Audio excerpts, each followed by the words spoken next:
now? You're live. Okay, so here's what we're gonna before five guests or 5 minutes. We're gonna do the cherish rules. Yeah, that's a good rule. Not this 15-minute crap. Well, yeah. So, PJ, you're a bearded man. I'm a bearded man.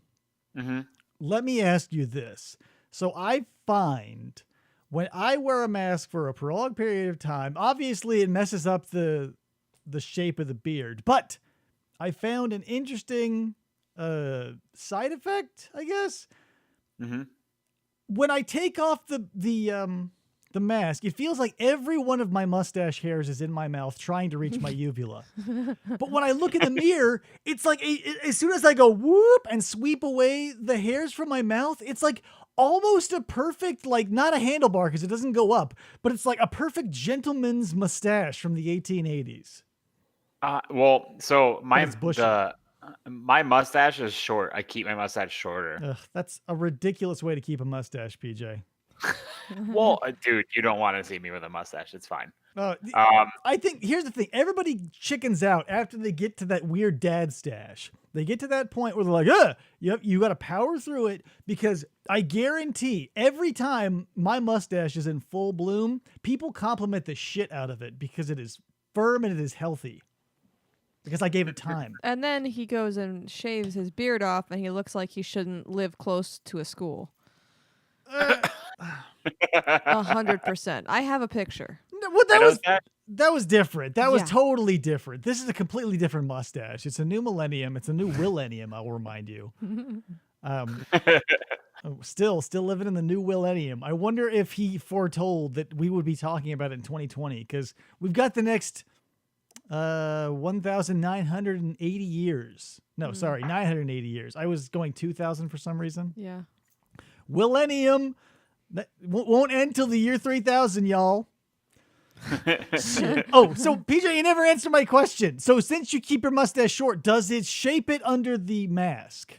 Does anything happen? My beard shapes in a weird way under the mask. Let me ask you this, because if I don't roll the beard out and dry it, what will happen is it will all collapse in on itself and then flare out at the bottom.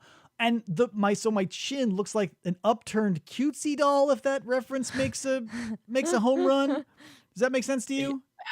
I mean, yeah, because my beard does the same thing. So. And I'm like, maybe more aptly, it looks like an upside down match, because it's just like whoop, and it's just like you struck a match, and the hair is the flame, but it's upside down and it's on my face and looks like shit.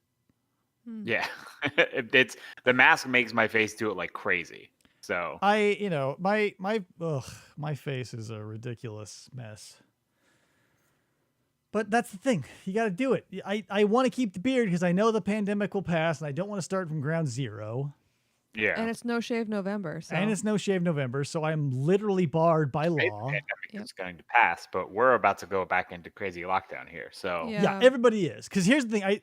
The doctors I work with, I told them we have 2 more spikes to look forward to. Thanksgiving and Christmas. Mm-hmm. The one spike that's going to happen on New Year's, I'm going to throw onto 2021. Yeah. So we've got 2. Well, that's still on the coattails of Christmas, because it's only a week after. So well, yeah, but that's the thing. Everybody who's going to be infecting each other will be doing it so close to the new year. I'm willing to shove it into 21's real estate. And here's another crazy thing, PJ. So the snowbirds are here, and I can't think of a smarter thing if I'm elderly and susceptible to disease to go to one of the states that has the worst containment, second only now to like Florida and Nevada. Go Reno. Thanks, Adam and Andy. Yeah, thank you. Slow ass voting count. Talking to Andy today, he says 1 out of every 84 people in Nevada infected with the coronavirus. My mom. I don't know if he is telling me the truth. Both my mom and Mark Wiener are both waiting for their test results. Says them in the chat typing square. The drink has already started to enact because I thought we had Mark Wiener from Wienerville, and I was like, oh yeah, Mark from Facebook. Oh yeah, Mark. I don't know Mark Facebook. Wiener from Wienerville. Okay, it's 5 minutes. We're going. Hit it, Krista. You're listening to FFOP Radio. PJ, shh. Reach the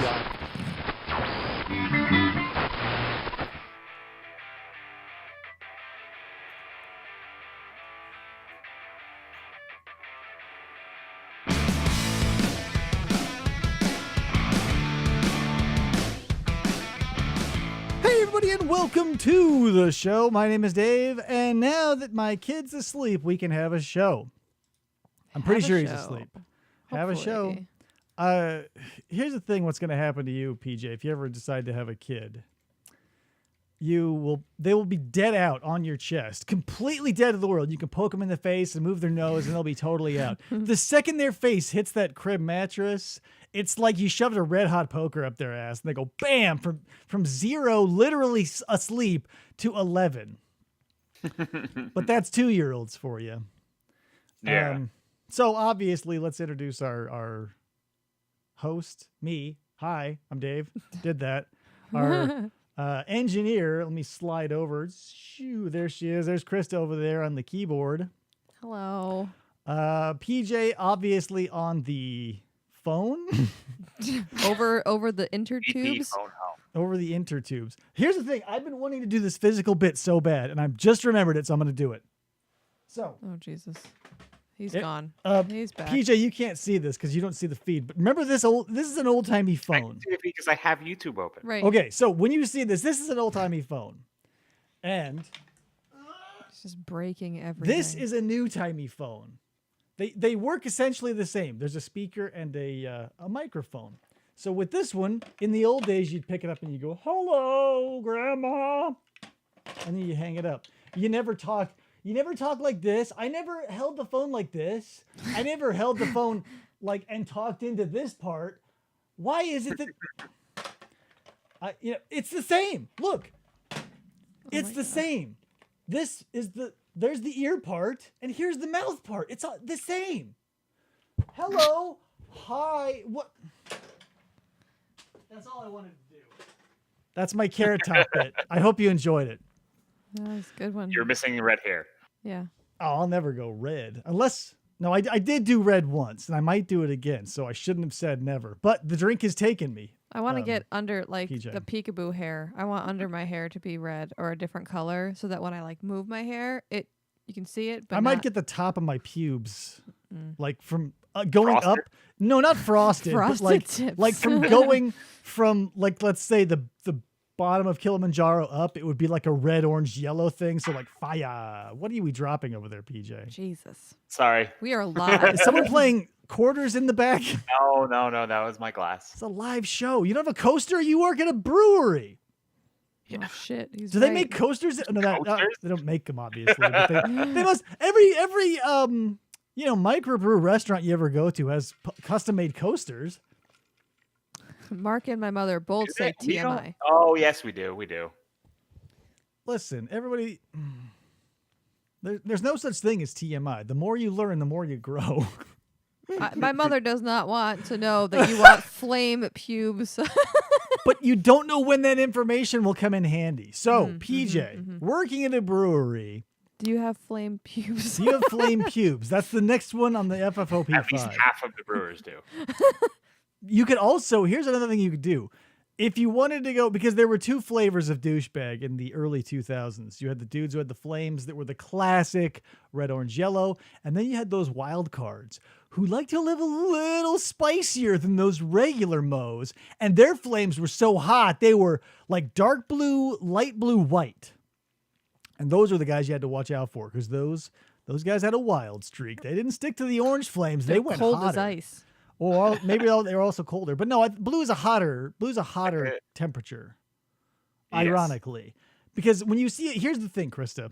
In photography and cinematography, is if a picture, the color temperature is cold, it looks blue. You go, brrr. But if you see a flame and it's blue, it's super hot. Don't touch it. The red ones, grab all you like. It doesn't All right. matter. They're very, very forgiving. Good to know. Anyway, back to this brewer type situation. You got your face recently put on a bottle of beer. Tell us Yes. about that. So yeah, no, we took the picture 3 weeks ago, right before the brew pub opened up, Mhm. and we wanted to get the picture out on the social medias Of course. so that we can have a background for the beer that we were releasing, especially the weekend that we opened up. Yeah. So now we're actually bottling it to sell it, and even this weekend we're only gonna have 120 bottles. So it's like very small amounts. Okay, so, yeah. So a little inside baseball. We were talking about this before the show started. What part? Because you're saying five dudes, 4 hours, or vice versa, somewhere in there. We have a lot of dudes You're and right. a lot of hours and a Oh, lot of yes. sweat time. Yeah, so it took 120 5 of bottles. us. So what is 4 the hours, 120. what is the longest part of filling a bottle of beer? Why did it The take so filling. long? The filling. So like there's basically you have one person who 'Cause you is can't do it fast. Wow. sanitizing the bottles, and then he basically dumps all the sanitized water out, Sure. makes sure they're empty, puts them on the table, and then the next person Oh. will fill the bottle. Then the person after that caps the bottle, dunks the bottle in water. So then another wait. person will dry the bottle off. Whoa, and whoa, then whoa, one whoa, person whoa. labels the We bottle. got to go back to step one. When you get the bottles, they're not already like sanitized and ready to go? No, because they just come in a box without caps on. Well, So like they or, were I mean, they're Dust and stuff in them. well, they were Yeah. once glass. They were once sand, and they were cooked to be glass. I feel like that would kill any germ. Like, can't they package them upside down so Yes. dust won't get in? it will kill any germ, but they're gonna have like dust and cardboard and stuff inside of them, so you have to clean them out. Yeah, they're gonna smell like cardboard. Okay. So So that answers that. I have another very important question I'm because sure this you do. this literally plagues me every day. Mm. Okay, so let's say you've got something small mouthed like a beer bottle and you want to get in there and wash it. Is there anything that the layman not employed at a brewery has the option to do other than buying like a very long skinny brush? Oh, and you want to clean inside of there? Yeah, here's my problem, PJ. I've got these milk bottles at work that I constantly fill with coffee, and no matter how much I clean them, there's still brown stains in my underwear. Well, so I mean, that's just what coffee does, though. I think David's Like, coffee just broken. stains things. Oh my god. Oh. So I have a serious question because that was ridiculous. I literally do need to know because I want those things clean, and I do have stains in my underwear also. How do they clean them? That's David's question. How do they clean the bottles out? Is it just with a hose and they like spray shit in there and then? pour it No, out? we fill up a giant. We have this thing that we use to clean our I tanks don't- too. But I we mean, fill it up with water, put acetic acid inside of it, which is what we use to sterilize stuff. Mhm. And then What? yeah, we use acetic acid in very small amounts. That's how we sanitize. Like I'm talking like we in a container that was like 10 gallons, we used 15 milliliters of acetic acid. Wow. Oh, so it's It's pretty. a very small amount.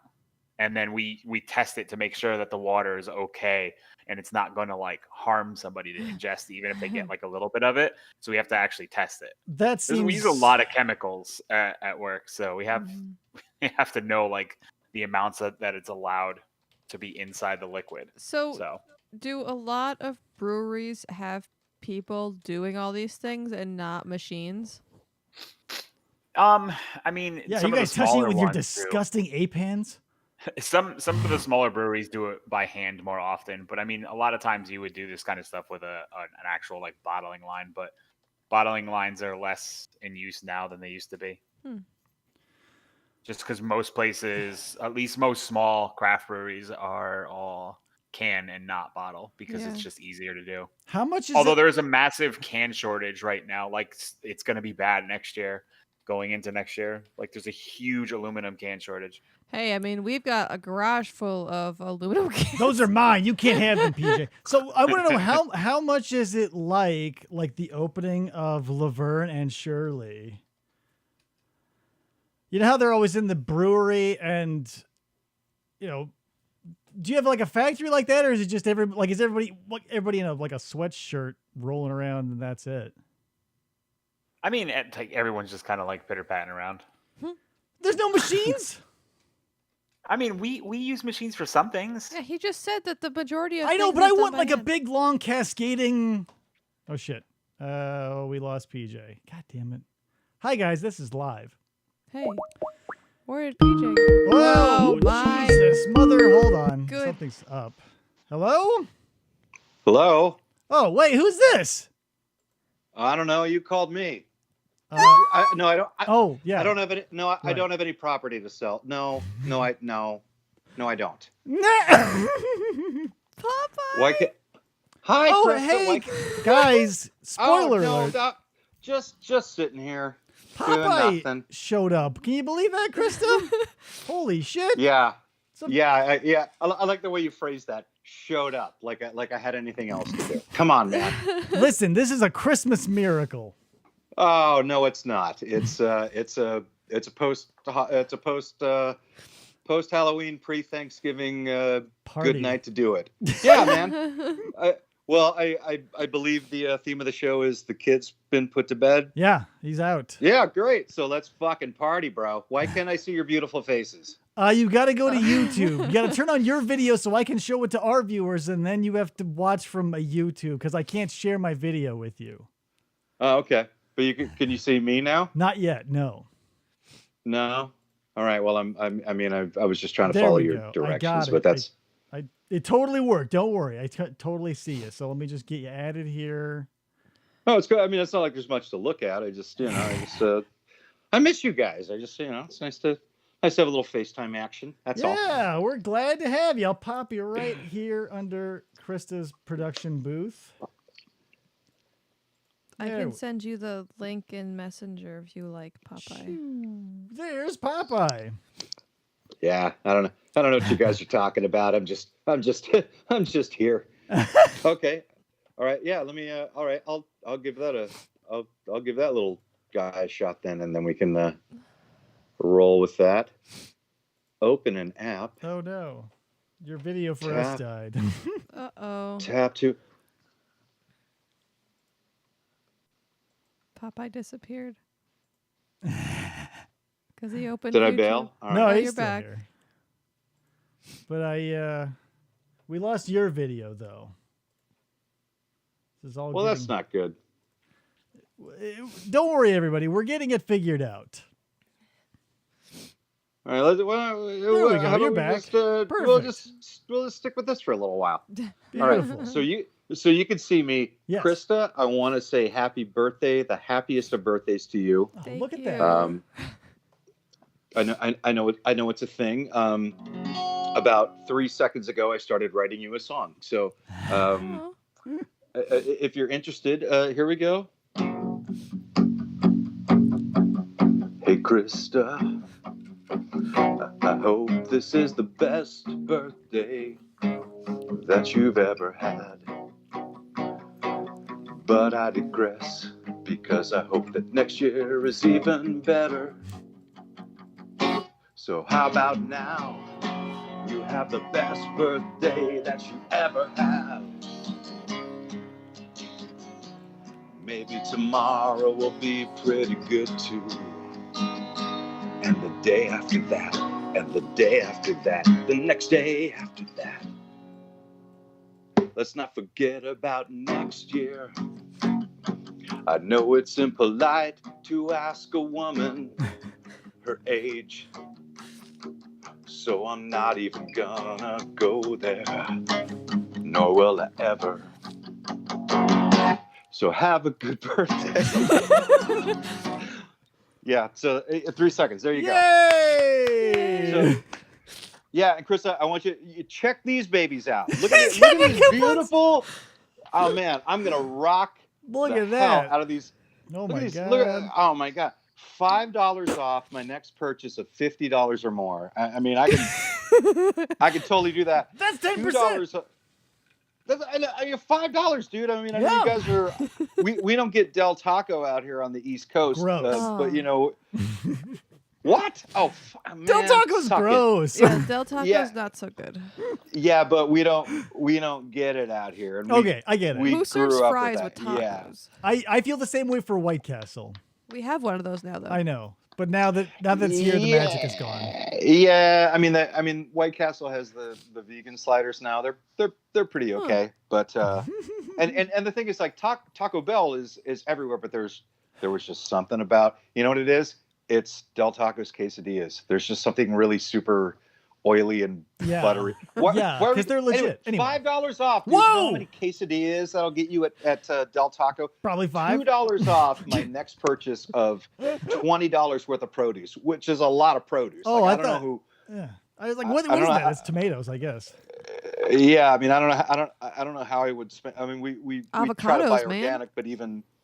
Oh. But you're gonna buy $20 worth of avocados. That's. Do you want to hear a funny avocados. produce-related story, Popeye? Yeah.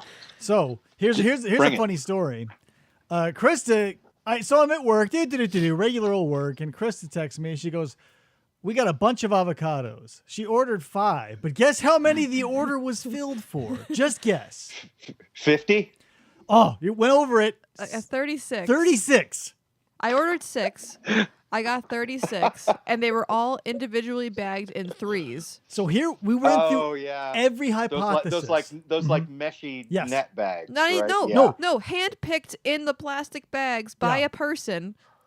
They bagged them 3 at a time. Who knows why? 36 of them. And the guy came out, and he was the manager. He's like, "So, you have 36 avocados." And I thought he was joking. And he was like, "No, here's the bag." I'm like, "Oh, my God." what did you? Well, I guess you had to get pretty creative with that. So what did you? What did you do? Well, with I shared a 36 bunch with my avocados? mom. We made avocado chips. And I've made guacamole 2 or Good. 3 times.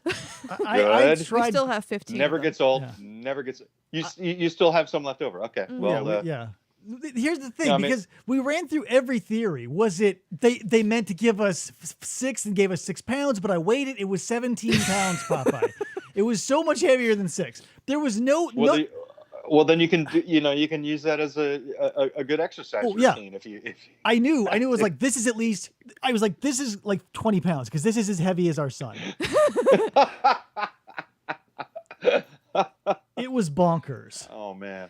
Well, but honestly, does anyone get tired of guacamole? Like, have you ever heard No. anyone say, "God, I'm just over guacamole"? No, Oh, man. that never happens. Popeye, I've got some Never happened. tragic news. David doesn't like I've them. tried. I've tried eating don't even- avocados I don't even- so many times in my life, Popeye. I don't know how to. I don't I- get it. They taste like nothing. I keep trying, but I just can't make Well, it that's click. that's why you turn it into guacamole, man. Yeah, he You know? tried it. I made That's what I guacamole. ate last. We had our grain-free chips. I was like, all right, I'm diving in whole hog. I'm doing this avocado guacamole thing. Okay, I think your first mistake was eating grain-free chips. Hey, they're pretty good. Well, Well, you know, I've had some that are all right, but no, you just gotta work with it a little bit. I'm really kind of shocked to hear you guys are dissing a lot of Mexican food being Arizonans. that's part of it though. Del Taco is not authentic. Yeah, no, Mexican Del Taco's not. well, Mexican. no one's ever going to say that it's even actual food for that matter. No. But, Listen, I know it's like it's like a scarlet letter. You don't understand, Popeye. Living in the Southwest, loving Mexican food, and not being able to stomach guacamole is like walking through the streets of Salem with a witch hat on. I love it. that is a scarlet letter for sure. Yeah. It's like Arizona, and everyone's like, "You want guac?" And I'm like, I just can't." And they're like, "What the?" And then the stones start whatever. My mom is on your side, David, but Mm. we're not from the Southwest. Right. Well, It- yeah, Connecticut. Uh-huh. Am I right? Uh-huh. Yeah. Does your mom still live in Connecticut? No, she lives here in Arizona with us. Oh, okay. Yeah. Oh, gotcha. Yeah. No, that's different. No, my mom doesn't like Mexican food that much either. She's from Ohio, Mhm. so that makes sense. So I get it. yeah, But it's very no, strange. we can volley this back and forth all night, bro. Right. But, yeah. Yeah. We Well, could talk about avocados all I'm night. in Pennsylvania now, so you kind of have to take what you can get oh out yeah. here. No, I So have we friends in just kinda make our own. Pennsylvania. There Yeah, was a place. we spent time in Pennsylvania, and it was everything that claimed to be Mexican food. I called a lie and was proven right every time. This isn't Mexican. Yeah. But my dad's side of the family, a lot of them lived in Wilkes-Barre, and That's right. I remember you telling me that. right up the road from my great Nana's house was this pizza place, and they made this Sicilian pizza that was so fucking good. Mamma mia, she would Oh say. my god, it was like thick, super thick crust. I have never Yeah. had a better pizza since that place.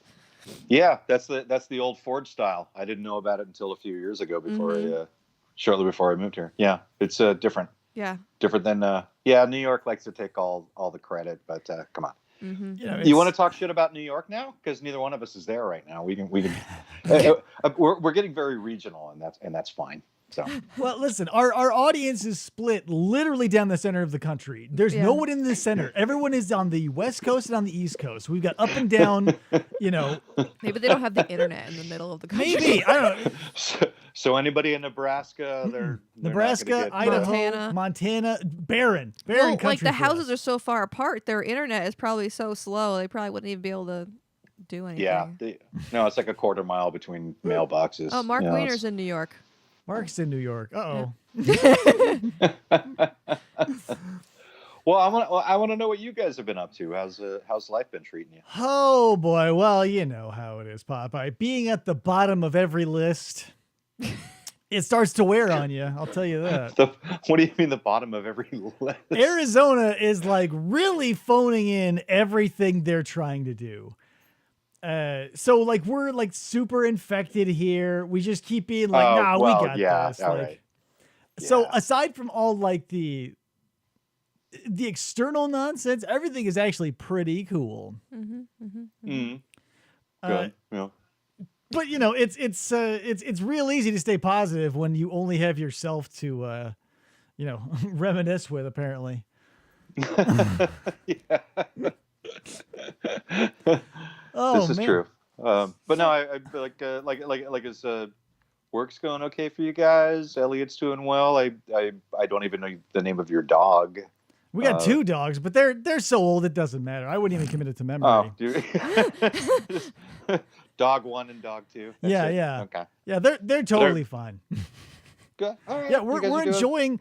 We're since it is, what is it? It is November 20th. So obviously, I drove home It is. today with the windows down to let that chilly 89-degree air just circulate through the open car. Oh, it was so refreshing. Like my deodorant didn't even have to kick in. Yeah, it's funny because we've already had snow 3 times. It's in so the last weird. week. Wow. Like a lot, yeah. or just like flurries, or did it stick? A little bit of both. Mhm. And not enough to get me out of raking leaves. Lots of gross slush. Which is what I was hoping for. It was like, oh, good, it's snowing. I don't have to. Oh no, it's not snowing that hard. But then it, today climbed up to a balmy 50, so that's good. Nice. But Yeah. it keeps you on your toes. It keeps things interesting out here for sure. Yeah. So- I'm constantly on my toes. Sometimes I leave the house holding a jacket, or sometimes even wearing it, and immediately break into a sweat, forgetting where I live. I was so excited. I got this new jacket. Yeah, and I'll always take a jacket. Tell me about your new jacket. I was like, this makes me look so cool. And I was like, and great news, it was 60 degrees today. So Yeah. obviously we've hit winter. So you had cause to at least bring it with you. Yeah. Even And if a you didn't wear scarf. it. P.S. He also dons a scarf now in the last few days. Dude, I'm all about scarves. I've got so many good scarves. But it's That's one of the hot. things I look forward to. Like, yeah. Yeah. Scarf time. This is not an unsolicited scarfing. This scarf has been in the making for literally 2 years, and I just finished it the other night. Yeah. Like, What, otherwise, you made yeah, this I scarf? knitted it. Oh. I Oh, should have wow, brought it that's- in here. I could show you, but it's in the other room. I thought I was cool because I have a collection of scarves, but you made one. Yeah, Oh, so okay, never mind. You just you win. Well, let's be fair. It's not actually a scarf. It's a scarf / hat. It's a tube. So basically, it's like a Jamaican like Rasta hat that is long that you can wrap around your neck. It's like an infinity scarf or I feel like I whatever. need to show it to you now. Krista, Yeah. can you please Yes, retrieve the yes, scarf? Yes, you do, because I'm thoroughly confused about what I- you're talking about. So yeah, I started it 2 winters ago. I knew winter was coming when Krista was pregnant. And so it just kind of spun out of control. Yeah. And then you were like, well, now it's a hat. And Well, no, now it was it's also always it's also a sleeping bag. And It started out being a hat, and I'm like, what if I just keep going and it gets long enough to be a scarf? So This, what I'm about to show you, is 3 reams, balls, All right. skeins of yarn. You know, I'm not going to be able to see what you're doing, but I would. Oh yeah, okay, so you're going to send me some photos after. I'm holding it up for the camera so that everyone can see it. Here it is. So it's multicolored, obviously. It's 6.5 feet long. It's a tube that's like here I can wear. Are you even? How tall are you? Are you even 6.5 feet long? I'm 6, so as long as I don't, wear it off the back, it's fine. Oh, it's not big enough to over my head. You're ruining with the headphones. No, this side's okay. This side's okay. There we go. Oh my God, you guys are killing me. Hey man, there Oh we my go. God. Now I look like with the beard. And here's the thing about it too: with a beanie, you can hide your disgusting quarantine hair. I've got this disgusting mullet that's rolling and trolling. Sure. Yeah. What's the? So you, well, what's the color scheme that you? Okay, so it starts yellow and then goes gray, and then it goes blue, green, dark orange, red, dark orange again, light orange, puke green, diarrhea green. Mark says that is fantastic. Blue. All right. Yeah, I mean it. So it sounds kind of earthy. Yeah, it is. It's very chill, man. It's very Rasta. And it doesn't sound like it's too Rasta, but it's 40, well, I mean the design sounds very. It's 4,500 yards. Sounds very Rastafarian for sure. Yeah. 4,500 yards of wool in this. I'm super impressed that you. I don't know how to knit, so I'm super impressed that you. I was knitting earlier today. I'm also kind of taken aback. You made a 6.5 foot long scarf hat. Yeah, I'll send you my glamour shots of it. Please do. Yeah. Look forward to it.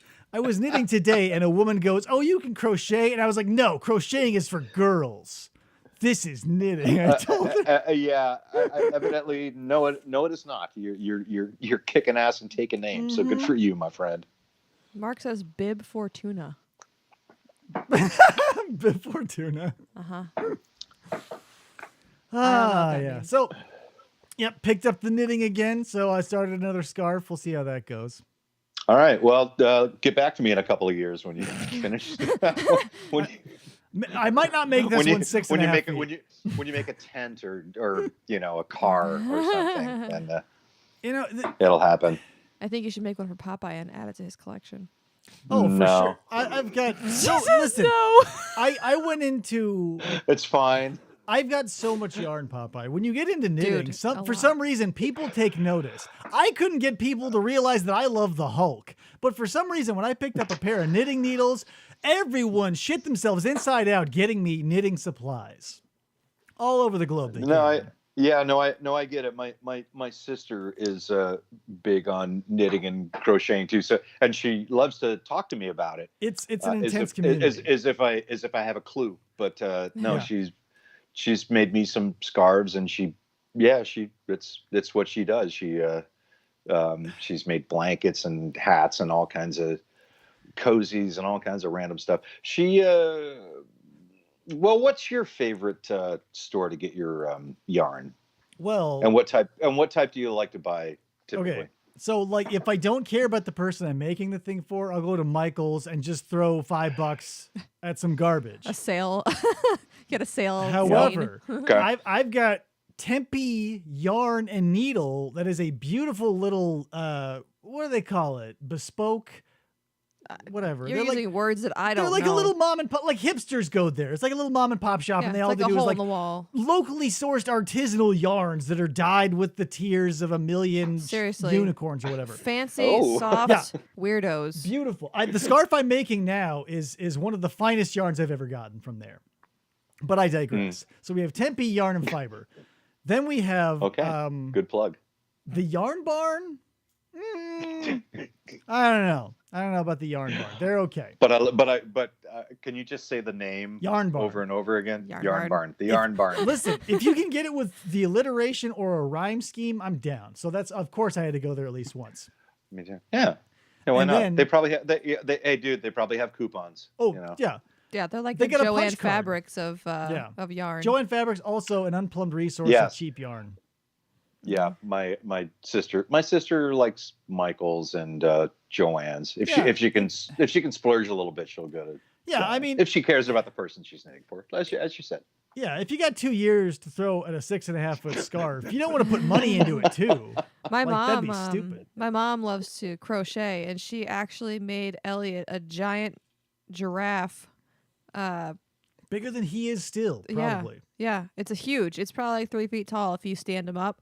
And then she made him, all these blankets and one of those stacking things. Here's the interesting thing about yarn. It is just like literally any other hobby because my two favorite places. So I've got Macy Yarn and I've got Tempe Yarn and Fiber. Macy Yarn is literally a clutch of old ladies making blankies for preemies. Which you'd think, okay, yeah, a bunch of grandmas getting together, they make little fuzzy animals. And then the one knitting circle. Yeah. The one in Tempe is so fucking punk rock. The chick has like 3 nose rings and she's like, "What's up, y'all? You want to get some fucking yarn?"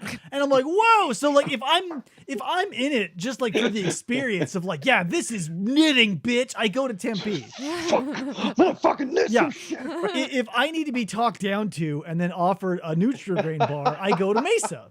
True.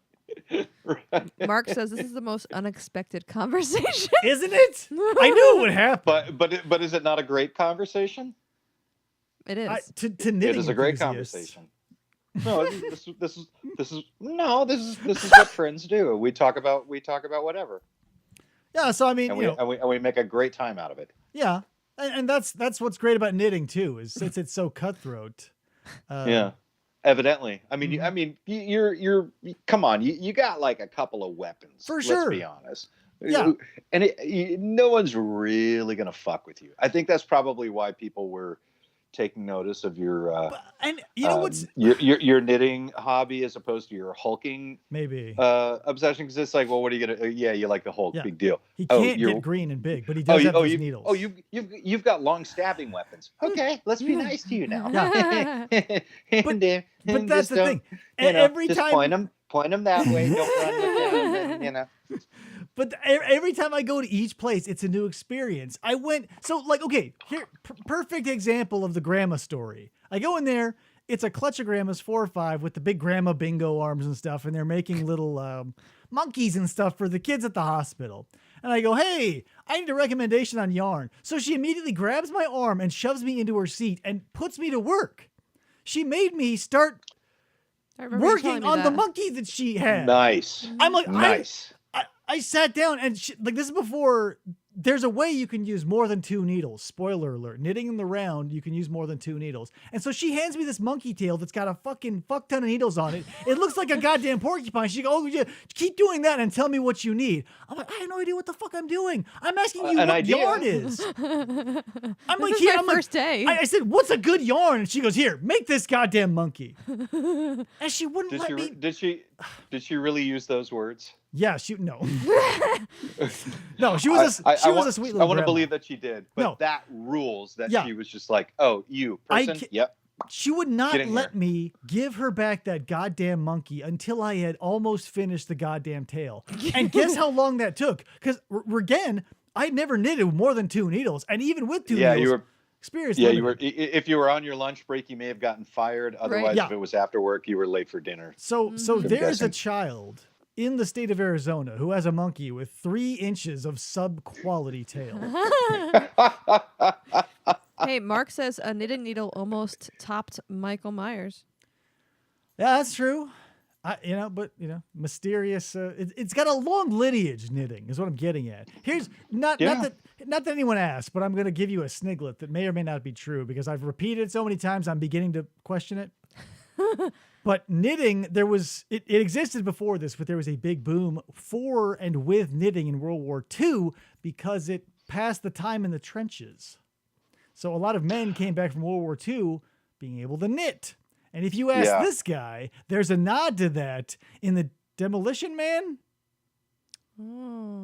Because in his cryo sleep, they teach Sylvester Stallone how to knit, and he knits a sweater in one night. Yeah, that was the Wesley Snipes, Sylvester Stallone, Sandra Bullock vehicle. Yes, I like Stallone. Yes.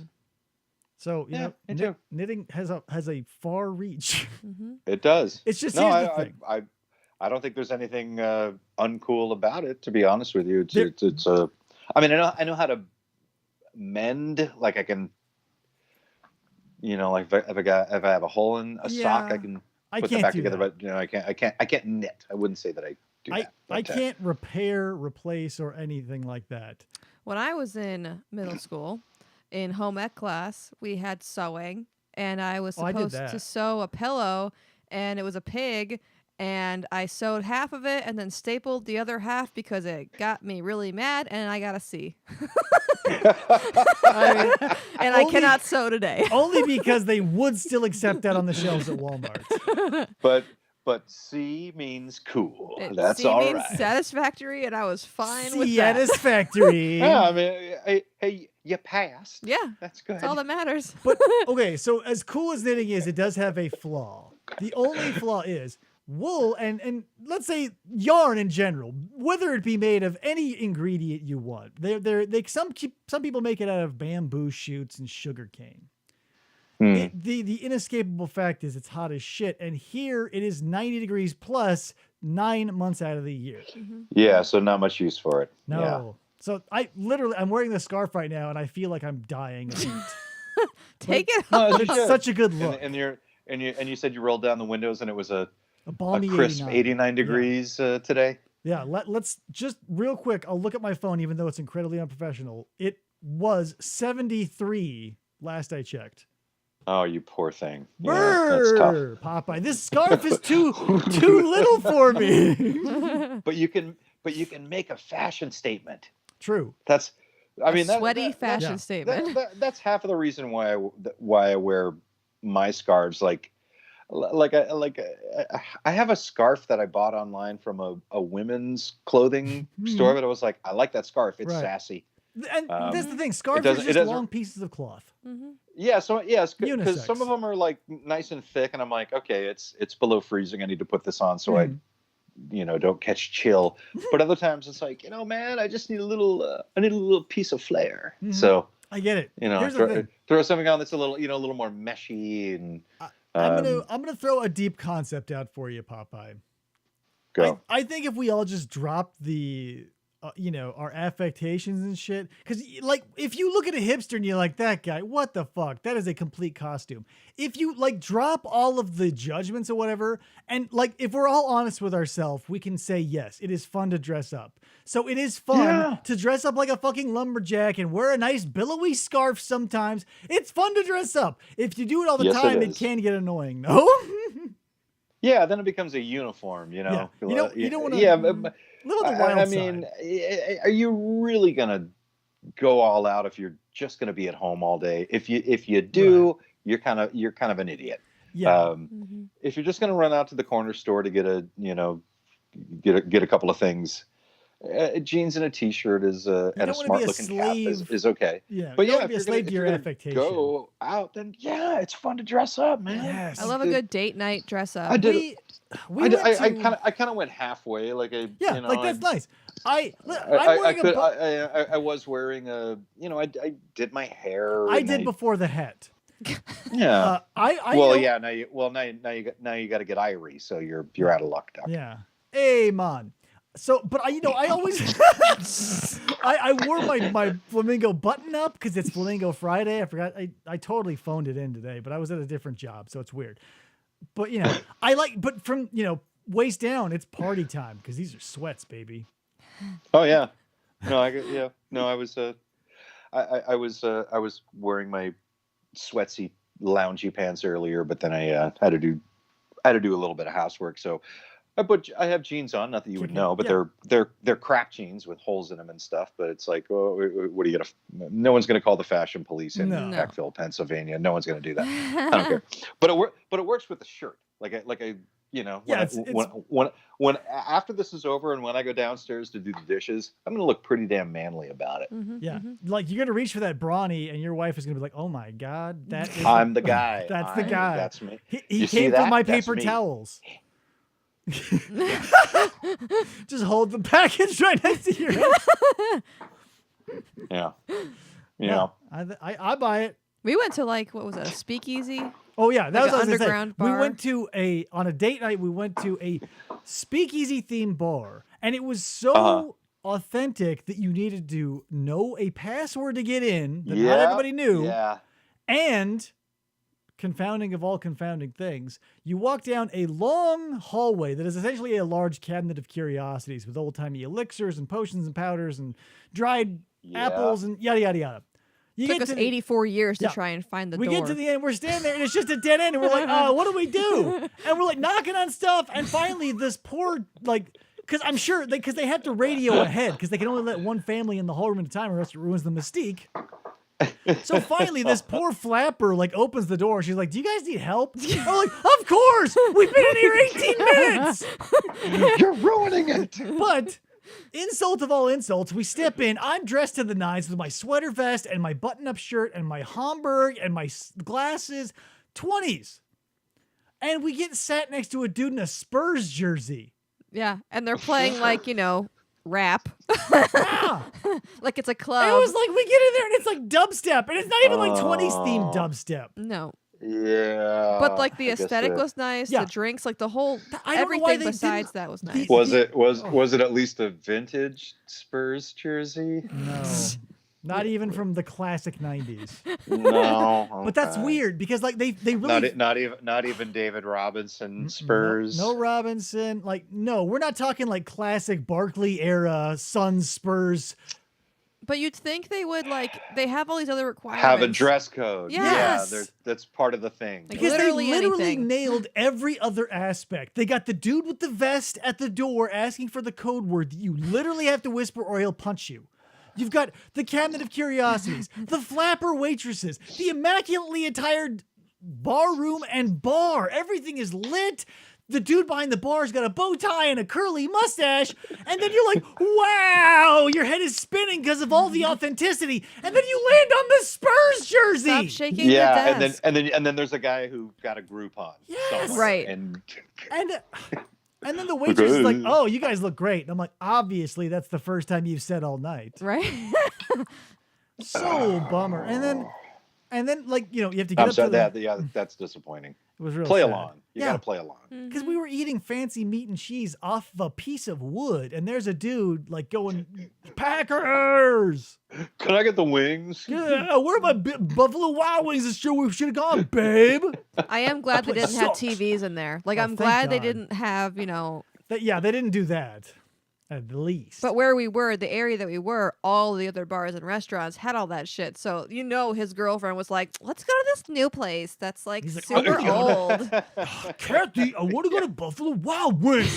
The boys are going there. The fight is on. Well, can I get Wi-Fi so I can watch the game on my phone at least? Yeah, and I'm not bringing my earbuds. I swear to God, I'm listening to it on my phone at Full full volume. volume. You do not question me on this, Barbara. I've already forgotten the woman's name. Kathy. Kathy. Claire.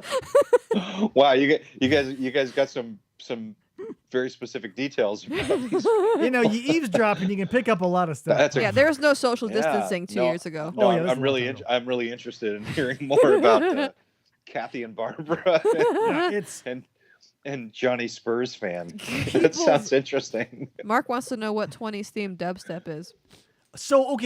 but it's been done, Mark. So if you look it up, you can find it. It's like basically they take those old jazz standards of the 20s and 30s, and they take those classic vocals, the authentic record scratch from the whatever, and then they just they take it and they mix it and they put drums and shit on it. Popeye's skating away. No, because I don't know what you're talking about. I no, you're smarter than me. That's why. Well, yeah, this is really smart. I have no part of this conversation. So No, he's yeah, leaving. it's like dub. It's like It's like trap, like trap house. just what you said. Yeah. Yeah, Popeye, it's like dub is a subcategory of trap, which is like a house mix. Oh, sweet Jesus. Totally. I agree. Here's the thing. I don't know. If you work in a music store, you learn a bunch of nonsense that for some reason you can never forget. That is true. Yeah. I can tell you what acid jazz is to this day. Do I care to? No. Yeah, actually, because I like jazz. Okay, so do you want to I talk never about really jazz, knew, Popeye? I never really knew what is the definition of acid jazz. So I'm guessing we have time to kill. It's Friday night. Oh, Let's go for sure. it. Yeah. We got people listening. We got Mark in the wings talking about 20s dubstep. So let's talk about acid jazz. Oh yeah, this is gonna be so I compelling. have the Let's go. Wikipedia definition too, so Yeah, just so- in Thank you, case. Krista. Yeah, go ahead and hit it up because like there are so many, and I guarantee it's probably. I mean, I changed know what since jazz is, and I know I know what acid is. There's a couple different types there. Yeah, but, so like Lords. that I don't. What's their name? Like, do you have to be on acid when you're listening to jazz? It'd probably and be you think better. Everything sounds good. Almost definitely. It's the most harsh, shrill. It's like the worst industrial metal you've ever heard, but it's all electronic. It originated in the UK. So it's also known as love club electronic. jazz. Combines elements of jazz, soul, funk, and disco. Originated in clubs in London during the 1980s with the rare groove movement and spread to the U.S., Japan, Eastern Europe. But with the 80s, you get a lot of synthesizers, and all the acid jazz I was exposed to was terrible. psychedelic styles. Yeah, what you're describing sounds pretty terrible. Mhm. So what was it? You said jazz, disco, and there was another thing that Funk. didn't make any sense. Funk and soul. The funk is so okay. Well, that kind of makes sense, but And disco. that's like, all right, let's get some pancakes, I feel like, and then yeah, like these and are then all. maybe we'll get some meatballs, and These are all, but there's one thing possibly and grab tying a it couple of together. spicy tuna rolls, and we'll just kind of throw that together. Yep. And bam. Put some syrup We on top. have a ripple of caramel running through this whole thing, though, Popeye, because these are all maybe not disco, but they're typically like they're all offshoots of jazz. Like jazz is a big part of funk and yada yada yada. So what I'm saying is, it's like they're like, let's just pick all of the fruits from all of the different related trees, and we'll jam them together. And then when you're like, okay, watermelon and strawberries and tomatoes are fruits, and then like cucumber and make a disgusting musical Yeah. smoothie. Yeah. like you can eat an eggplant. People love them. Eggplant parmesan. You wouldn't eat it like ground up in a strawberry smoothie, probably. Well, Or maybe somebody would. There's vegans out there who are weirdos. that's true. And people meal plan for them all the time. Oh shit. Now you're talking. Yeah. Oh my gosh. Woo. Yeah, no, I only knew that there were a few guys in the hardcore punk scene, like straight edge guys, and they were like super hardcore straight edge, and then very quickly became not straight edge, and all of them were like, oh yeah, I'm like I DJ acid jazz at such and such place. You should come by sometime. And I'm like, that's cool. Is like why? Like I don't want to talk to you now. I don't think It's I wanna go to your hard. thing. So that's all I know about acid jazz is a bunch of punk guys decided that they were going to become acid jazz DJs back in the late '90s. So thanks for kind of clearing that up for me. I think Sort of, everybody not really. everybody must have someone in their life who at one point comes to them and says, I think I want to be a DJ. And you got to be like, okay. Well, Mark says, I'm All right, well, 47 and still edge. Yeah, he's straight edges. F. AF. good for you. Mark knows what's up. Apparently, Mark does. Yeah. Well, he's not an acid jazz DJ, so I guess he's got that. No, he's a hardcore Kiss fan, this guy. Huh. Which, no, I like Kiss. I wouldn't know that Kiss was still around if Mark wasn't keeping me up to date. Because he's like, hey, guess what? They're coming back to concert. They're coming I out think, of... I think it's going to take another fatality for that band to ever stop playing. As long I mean, as everyone's Gene been Simmons is expecting alive. Keith Richards to die for like 20 years, and it hasn't happened. No, yeah. So I don't think Kiss is going anywhere anytime soon either. Mm-mm. Which is fine. Good for them. I think since Kiss merchandise literally everything, they're so rich that it's only Gene Simmons, Paul Stanley, and Keith Richards who have access to whatever this Fountain of Youth is. That will, maybe not a Fountain of Youth, but it's like Eternal Life, because it's obviously not making Keith Richards look any younger. That's true. Immortality. Yeah. But you're still aging. Like Keith Richards is still aging. He'll just never die. So eventually he'll just be a potato, like the size of a tic tac. Yep. Dried up little guitar playing spud. Apparently, my Uncle Steve I used have to be a DJ. Yeah, no, I think you're right. It gives me hope. I like to think that I'm sort of healthy, but not I could be better, but then I think, yeah, but Keith Richards. Okay, you're probably going to be okay. So here's the thing. I think every generation secretly hopes for this, and I'm not even going to do it secretly anymore. Every generation looks to science and says, or magic, or whatever the case may be, however far back in time we go. We're always waiting. Like, this is a generation we discover how to live forever. And I don't want to jinx it, but I might live long enough to live forever as an old dude. I won't live forever as a young guy. That's past. But since technology is moving so fast, I might be able to live forever as an old dude and then just ride it out until they find a way to euthanize me. Not euthanize. Youth with a Y? Yeah. Euthasize. Uh-huh. Okay, we can't talk about this. So I want to be an old man that lives on forever until they find a cream that can turn me back into a young man. I'm already getting sweaty. Can't So talk about this. you're eventually going to become Benjamin Button, is what you're saying. Yes, but then I'll stop at around 27. That was your peak. Yeah. Why that's a very specific number. Why That's did like you when you choose met that me. age? I like odd. Oh, okay. That's a I good like one. odd I like that. numbers. Good. And 27, I was still getting hassled. But you also seem to like prime numbers. True. Yeah. So Ah. I'm drawn to of a lot of things. And 27 seems like another good reason is I was old enough where I wasn't getting carded constantly, but just enough to remind me I'm still looking good. You know what I mean? Oh, I'm so flattered whenever I get carded. Yeah. Yeah. It only happens if I'm wearing a baseball cap and it's kind of pulled down low. But I'm kind of a lanky guy, so I have the build of a 14-year-old. So once in a while, it's like, can you see some ID? I'm like, yeah, you can. You sure I've got the James Earl Jones voice, like, I would be happy to show you identification. Yeah. I'm a few miles past 18, my friend. The only time people check they don't care. No. But, it's still. But yeah, no, I walk out of there floating on a cloud. Like, the only time people check my ID now is when I feel like it's a corporate policy where they like are on camera and have to, but I still take it as a compliment. Even though it's being drug out of them by a pack of wild horses and they have to be like, ID, please. Like, obviously, look at me. Do I look like I'm going to run off with a 6-pack of Keystone and get drunk behind a Kmart? Exactly. Probably not. You think I'm going to take this spray paint and go huff it in your dumpster? No. No. Ruin this beard? Come on. Keystone. Yeah, that's the party beer. Out here. Back home, it was Pabst. PBR. Pabst Blue Ribbon is what we used to play beer pong with. PBR, yeah. Speaking of hipsters, yeah.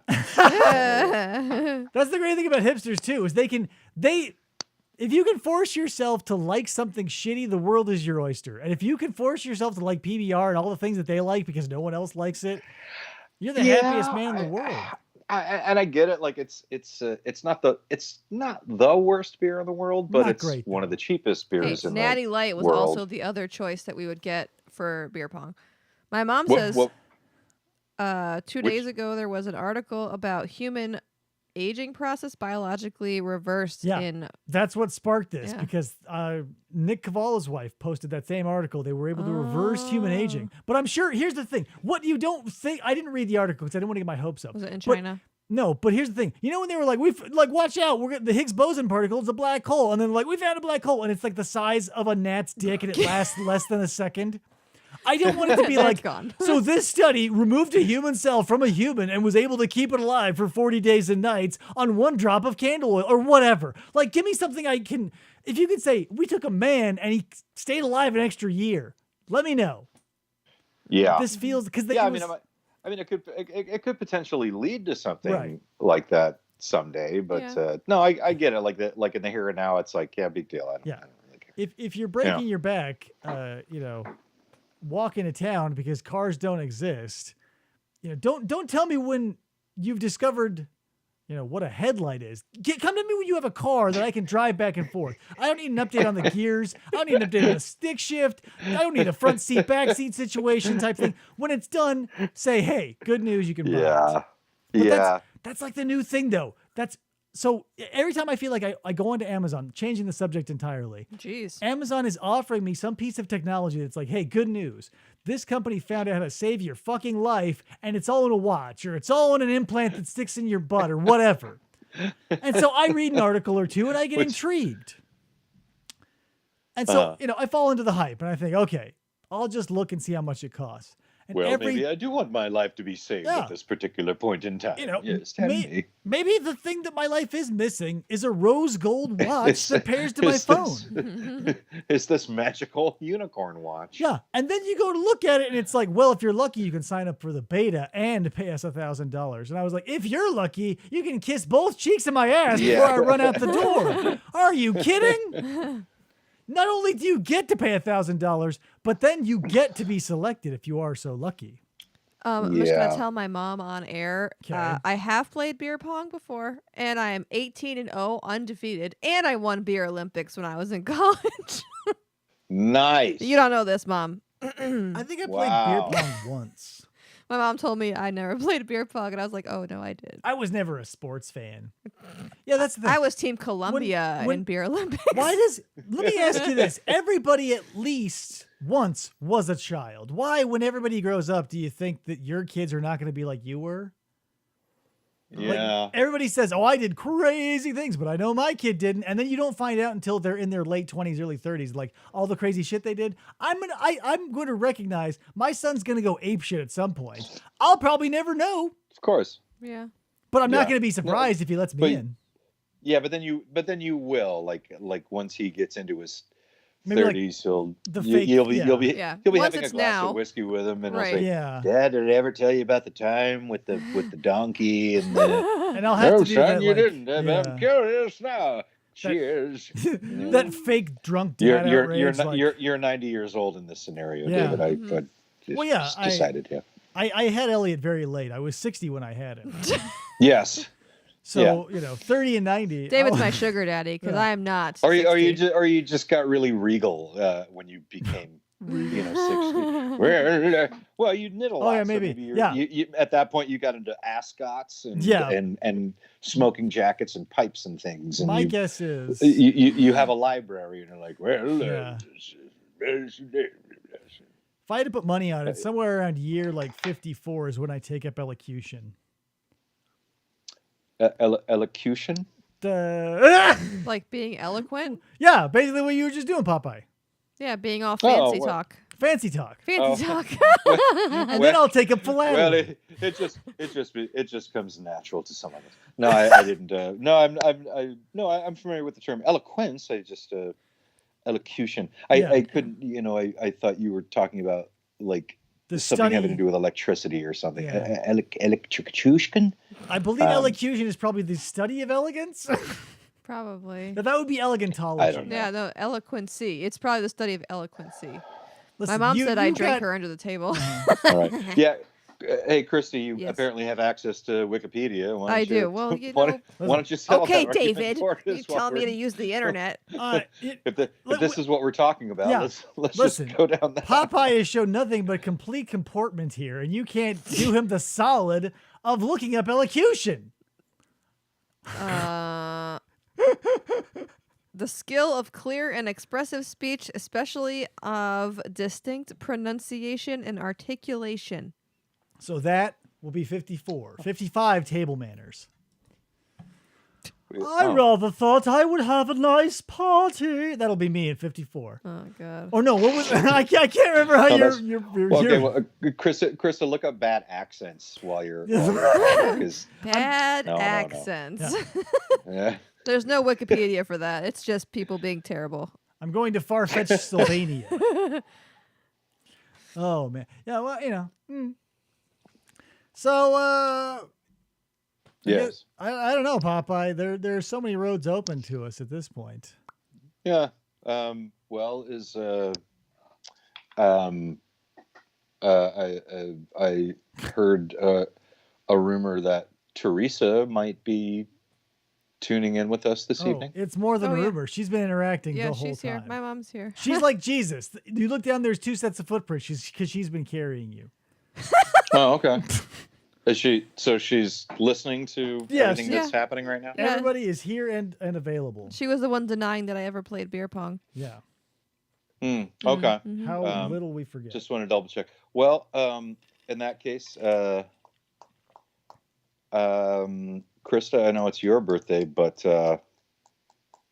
you know, I've never talked to your mom, but I'm going to go ahead and say, Teresa, I love you. I would like to know you at some point, someday. And so this is for you.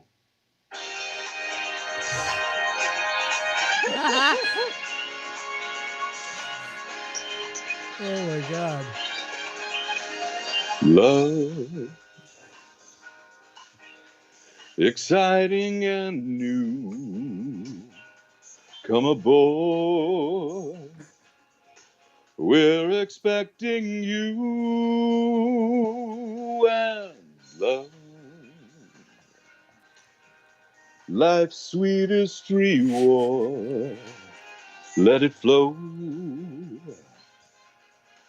It floats back to you. The love boat. Soon we'll be making another run. The love boat promises something for everyone. Set a course on adventure, your mind on a new romance. And love won't hurt anymore. It's an open smile on a friendly shore. It's love. Welcome aboard. It's love.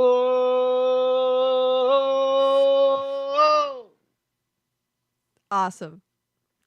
I think Popeye, number one, that was awesome. Fantastic. Number two, I can't believe how long that theme song is for a TV show.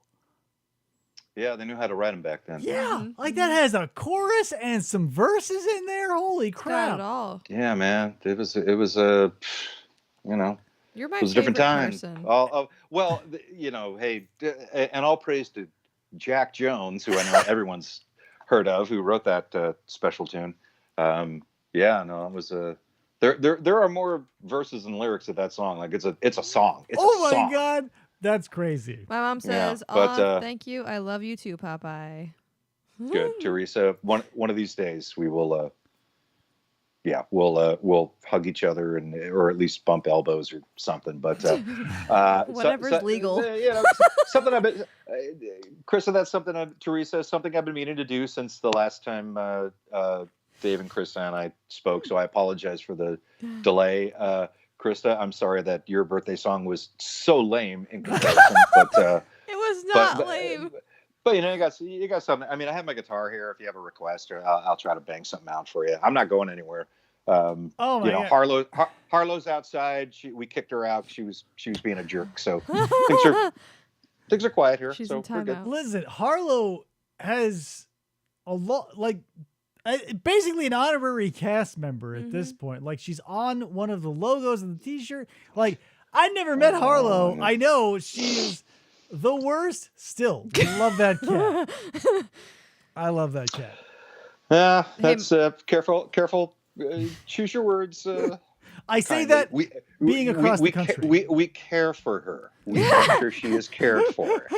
Love? Nah, I don't know. Ironically, she is one of the healthiest cats that we have. We have cats with feline leukemia. We have cats that are HIV positive. What? Harlow, nothing wrong with her, and she's just a jerk. Yeah, she's just a jerk. So we try to keep her outside as much as possible. Mark says we should just make a record of all Popeye's performances from the show. I agree. So, speaking of, let's take a moment to sort of stop and remember one of the things I wanted to do. So, if you were on our Facebook, or even if you aren't, I'm going to show you now. Here are some Farside albums that Popeye Oh, signed. snap. Now, I'm not going to give you all of them, of course, you greedy Hell fucks. no. They're mine. Hey, But I want one. I've got one up for grabs. So if you like, here it is, signed by Popeye, The Monroe Doctrine, my favorite fucking album. That's got my favorite song on it. 2020, right there, bam. Which song is your favorite, Krista? I always get it wrong. I'll wait today. Oh my god. Nope, not on this album. Damn it! It's not on that one. I thought it was on the Monroe Doctrine. No, Oh no, it's on the self-titled album. This has You're Slow right. Dance. You're right. This has Blue Highway. That's very sweet of you. I'm just curious, and I'm just kind of wondering, is that one I know how to play? Nope. Great. I don't have to worry about it. Listen, all the stuff that I've been getting into recently, like since the last time we touched upon all of this, I was like, you know what? Let's look into the harder stuff that, like, maybe, whatever. Because I was sticking to more of the, the lyrically substantive. I skipped like Liz Hurley or like My Man Harvey Milk because I sort of get the idea behind that. But now, like, going through and giving no offense, giving everything like a deep dive, like Better Than Crying is one of my favorite punk songs ever. Seven Day Constant, I listen to all the time. But here, listen, I don't want to turn this into another show where Popeye has to be like, I'm embarrassed. Yeah. That's cool. No, I mean, I would be. It's fine. I'm happy to answer any question you have or talk about whatever you want. You just have to be prepared for me to be like, oh god, yeah, thanks. Oh, thanks. Yeah, but like, so since I got these albums and they hit my car playlist, we play them in the house all the time for the boy. Mm-hmm. I'm finally getting a chance to like go through the whole catalog and slowly. Now that I don't have an interview coming up, I can sort of take my time. And I'm telling you, like I told you before, like Monroe Doctrine obviously is like the crown jewel of the Farside trilogy here. However, thank you. It's only gotten sweeter because I'm like, we'll just now I've got the time. I was like, okay, so better than crying. Like that is another one that even though, like, I lend more of my gushing towards your singer-songwriter type stuff, even though it's like punk, the message is solid. Like, I was like listening to it on the way to work. I'm like, fuck yeah, that's a good point. So what I'm getting at is I've got one to give away. So if anybody in the typing square wants one, like, let me know. And if there's more than I can handle, I'll write your names down on a piece of paper and we'll do it in like a hat or something. Yeah. We do it. Yeah. Old school. Hey, they make great coasters, folks. Oh my god. Coasters, yeah. Not gonna lie, I have like almost every morning or afternoon, depending on what I'm feeding Elliot breakfast or lunch, I'll have our Alexa thingy play your favorite train wreck, and Elliot and I listen to it while he eats. Oh wow. Yeah. And he immediately regurgitates everything that you feed him when he hears it. He headbangs. I've taught him headbanging. You get pumped up. It's a good addition to your morning coffee, and and then he has to go to the psychologist after. all that aside, Popeye, I've got an under 2-year-old who will stand in the middle of my kitchen and headbang to your music. It's true. I hope he's not actually banging. Not literally. He will bend over and just shake his head. Just want to make sure I don't want to. I don't want to feel like I'm contributing to any kind of injuries. If you saw neurological issues down the road or anything. If you saw him from far away and you didn't realize he was a child, you'd be like, that guy's listening to some punk. And then you get up there and you see his child, he's still listening to punk. Okay, but he'd probably do that to Barney. Let's be that's the or thing. The Teletubbies. I know that's so outdated now, but come on. A little. He's very exclusive. Just a little. Yeah. Clearly I have no children within a 10-mile radius. Mark Wiener says, I totally dig a Popeye signed copy. Of course you would. So I figured I would. Mark, it's yours. Obviously, you've been a super fan since you found us. Also, huge fan of your favorite train wreck and Popeye over here. We've talked about you several times, Popeye. Behind your back. Behind your back. Scheming and conniving. Another thing. Like, I've been holding the back. Which is fine. You wouldn't be the first one. This is it's fucking what is it? Yeah. Yeah, because there's so much to talk shit about. Yeah. Remember when he came on our show and gave us that free concert? Talked about coupons. Couponing. Whatever, couponing. What an ass. Well, see, I messaged Popeye recently, and I was like, oh my god, I was couponing, and I thought of you. And then I was like, it'd be great if you came on again. And he was like, Yeah. Yeah, I told him to keep his mouth shut. Here's another one. $1.50 if you haven't tried the Gardein line of products. And again, I'm not vegan, but I'm a vegan supporter. I haven't heard of that brand. Gardein, these chicken Gardein. tenders, these are like frozen chicken tenders. Oh. They're fantastic. I've heard of like Morning Glory or Where do you whatever stand brand. on soy, though? Yes, yeah, they're. Oh, you mean like tofu? Yeah, like it's not good for you. Yeah, though. I mean, what you said it's not good for you? Yeah, soy is highly estrogenic, Popeye. Yeah, it's a lot of Well, hormones. If eaten in Eating ain't cheating. if eaten in overwhelmingly large quantities, yes. If eaten in normal quantities, then it's not going to be a problem. Ugh. But I know what you're talking. I know what you're talking about because I have known men and women who have developed problems because they ate it like 2 or 3 times a day, which you're not supposed to do. But if you have it like, so just think of them like eating eggs. Like you probably shouldn't have eggs 2 or 3 times a day. Oh, but no, a couple you can times a eat- week. Here's the thing. Elliot had 4 eggs today. Popeye, you don't want to crack nutrition open. But with me. as long as you don't do that every day, I mean, hey, Well. I want to eat 4 eggs every hour, but Mhm. you can't. we can't talk Nope. about this, Popeye. We can't. We can't it's talk about killing health me, with David. 'cause I can't talk about nutrition. Anyway, my opinions are too strong, and I respect you too much, Popeye. We can't do this you here. guys have been No, very that's good. sneaky. No, Yeah. No, bring it. How- Where are you going? I got a lot of vodka Well, and no. a good attitude. Let's talk. We don't have any more vodka. Let's talk about the backstory. Oh. So setting this up, Popeye, I can't remember how long ago I talked to you. It must have been like in October, right?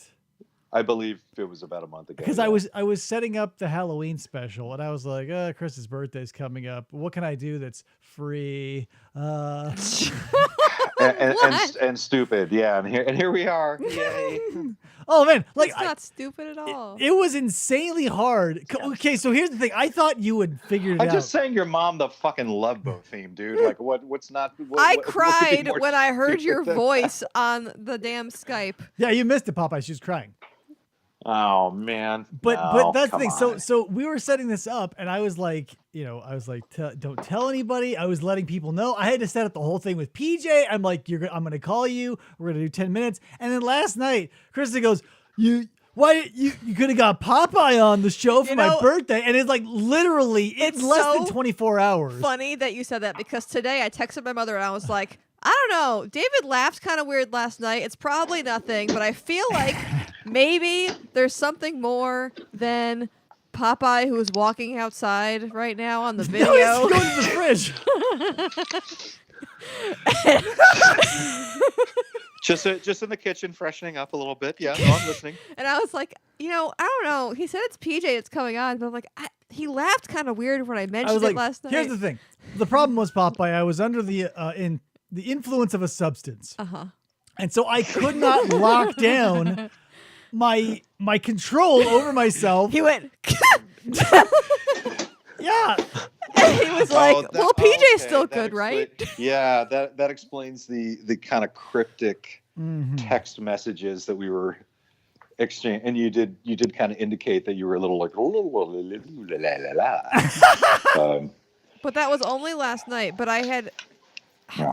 I was hoping kind of that you'd be on, but then I just kind of was like, there's no way Popeye's not going to have time to do that.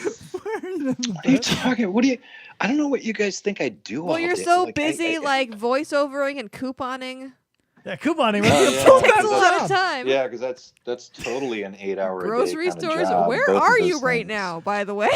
We're getting No. a tour of your floor. No, I'm It's just fun. Oh, no, it's the ceiling, sorry. I'm just kind of dumb. That's the only reason why you can't get a hold of me. I don't know what I'm doing half the time. That's all. Be the only I'm reason. happy to be here. Well, so after you settle in after your refill and our adventure. I see your lights. Yeah, you like my haunted house that I'm. Yeah, it's nice. Ooh, I feel this should Spooky. have been our Halloween episode. Oh, yeah. I'm scared, Popeye. Mwah, yeah. So No, I just trying to take her, but I don't want to disturb the entire community with my antics up here. Hey, and we're back. So you mentioned you were willing to sing a song. I'm willing. What? I guess I should leave it up to Krista. Like, what of your repertoire can she choose from? Yeah, give me a Well- list. I got a better idea. Oh, What if I'm I just don't doing do a some damn stretching thing? exercises. Okay. How about Krista? You throw out some songs that you would like to hear, and I'll tell you if Oh, I'm willing to God. do them. do Beat It. Do Beat It by Michael Jackson. That's one of my favorites. And it doesn't even have to be one of my songs. It's It could just gonna be be. a song. You know uh, what? I got an idea just to get things going. Okay. Mm. Here, Nothing like vodka and tap water. Ugh. Before anything happens, I would like to say that one day I want you to sit in front of your mic. I want you to record me a cut of the Harlow Buddy Holly cover, please. All right. Well, why don't we, just for funsies, we can warm up with that one. All right, I'll take it. Like I'm going to turn that down. I mean, is your battery going to die soon? We're plugged in. Good news, Popeye. I've replaced the battery with a hard wire line. We're good. We could just never Good. hang up. Yeah, we can stay here forever. All right. All right. Let me see where mine's at. Oh yeah, because you'll have to with headphones. Yeah, You you can't have a plug thing, in. huh? All right. I got 30%, so I can kind of keep. We're going till your battery dies. Right. No, you know what? Let's not do that. Okay. Because I got. Better idea. Hey, Krista, I also have access to Wikipedia. Oh. Krista, he knows. Oh shit. Yeah, I've heard of it. I heard it's a thing. Word is out. Oh man. I'm gonna try something a little funny here.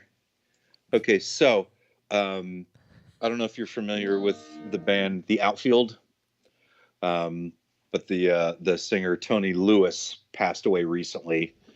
Oh yeah, I did see that. Yeah. So anyway,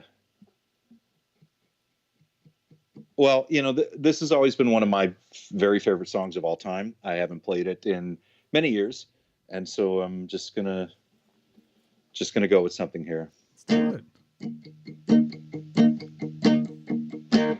Harlow's on a vacation far away. Come around and talk it over. So many things I don't want to say. I like my cats a little bit older. I just want to use your love tonight. I don't want to lose your love tonight. I ain't got many cats left to talk to. Nowhere to run when I'm in trouble. I'd hiss anything for you. Stay the night, but keep it undercover. I don't want to lose your love tonight. I just want to use your love tonight. Oh, God, yeah. There we go. Try to stop my paws from shaking, but something in my whiskers ain't making sense. It's been a while since we were all alone. I can't hide the way I'm feeling. As you're leaving, please would you close the door forever? And don't forget what I told you. Just 'cause you're right, that don't mean I'm wrong. Another shoulder to cry upon. I don't want to lose your love tonight. I just want to use your love tonight.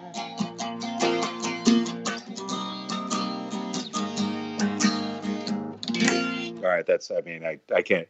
That's about as far as I can fumble my way through that. So It's awesome. That was great. Any song. Hey, rest in power, Tony Lewis. That was one of the best songs ever. Mm-hmm. That's one of my favorite songs of all time. Great song. If I'm out, I will be totally honest. If I'm out in public, I will not hesitate to embarrass anybody that's around me, if it comes up over the intercom, I will jump up on tables and I don't start think it would dancing embarrass around anybody. and singing. No, really? You sure? I'm no. positive. In fact, it's not the most appropriate thing to see at a grocery store or a Marshalls or TJ Maxx, but sometimes you can't help yourself. So I'm surprised they have tables at TJ Maxx. What did you order? A table. Oh, okay. well, the charcuterie platter, like the one you got at the speakeasy that you went to. They have those. That's how you say it. They have speakeasies at TJ Maxx. Whoa, look who's I getting don't know where you've been, dude. You're a little behind, bro. Charcuterie platter. Yeah. Now I've look had- who's dropping the eloquence. Little meat and cheese, and Yeah. getting People on my Facebook have been making them, eloquent, and as I you say? don't know how to say it. Charcuterie? Tutory. Charcuterie. Or just a meat and cheese platter. Just call it a meat and cheese platter. Yeah, I like that better. Yeah. Got a problem. All right. I was deflecting. Krista, please. I would love to play some music that you might enjoy. I think any song with Harlow in it gets 1,000 times better. Well, That's true. I love. Can you play On Tonight? Could you have that in your brain? I will try. It's going to be If not, it's okay. It'll be horrible. What about Wait Today? Is that? He said he couldn't play that. Oh one. yeah, I forgot. Okay, sorry. It's because I don't know what I'm doing. Yeah. Full disclosure, I've been drinking Popeye. I can't remember things. Yeah, he texted me while I was putting Ellie down. He said, "Can you make me a vodka drink?" I'm like, "Okay." You've been drinking? Gosh, I have no idea what you're talking about. I pulled a classic Chumbawamba and I asked her for a vodka drink. A vodka drink. Forgo the whiskey and the other one. No. The thing is, I really appreciate that that you like the song "I'll Wait Today," but that was totally just a studio song that was never played live. Like it was just Highway. recorded. It was just recorded as like, well, I guess we got an extra hour or two of studio time that's already paid for. So I just kind of stumbled through it, and then it got added to. Can I that just say EP, something? But I've never played it live, so that's why I'm like, I need to say something really quick. So Popeye just dismissed the song "I'll Wait Today." I had an extra hour, so I wrote it. Yeah. One of the that's most I didn't write it. I had it. We were like, well, we already paid for it. I was like, well, I guess I could.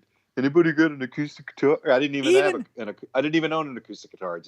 Even stranger, the fact that you wrote it and were like, yeah, I've got this emotionally touching, core humanity song I could maybe throw on an album or whatever. Seriously. What the fuck? Yeah, I mean, Like a song that I was whatever. like, if we renew our vows, I want that song to be played. You're like, I wrote it and I did it in an hour. We had an hour left. Well, when Stephanie and I renew our vows, I want a fucking hat scarf. All right. I'll start. I hope you're. So how about that? So what you're saying is the equivalent of what I'm saying. I'll need at just least think about it. It's 2 like maybe I wrote a song, but I can't make a hat scarf. Yeah, because that takes talent.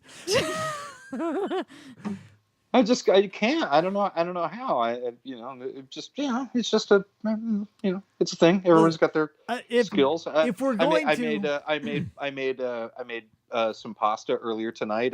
Luckily, Pasta it came out magician. okay. I'm not a great cook, but sometimes it works, sometimes if- it doesn't. But I was actually kind of more proud of the pasta that I made than the song that you're talking about. Oh, all- man. all not I that, not that I ask. want to take anything away from you enjoying the song, but just to let you know, it's like, Jeez.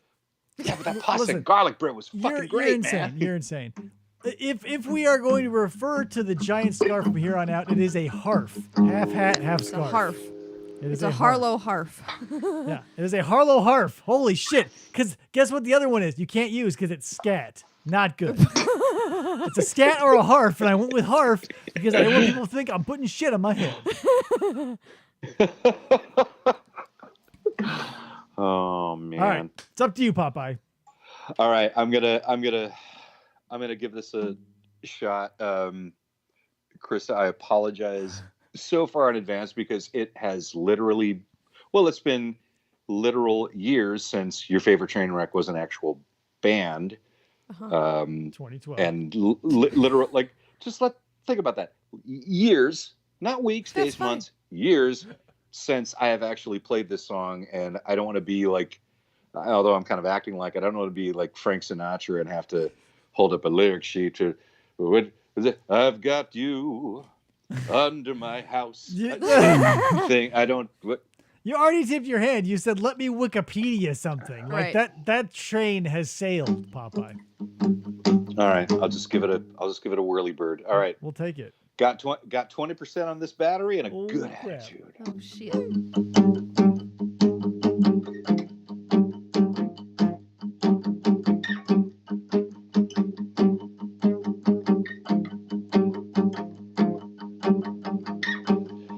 Is this what you've always wanted?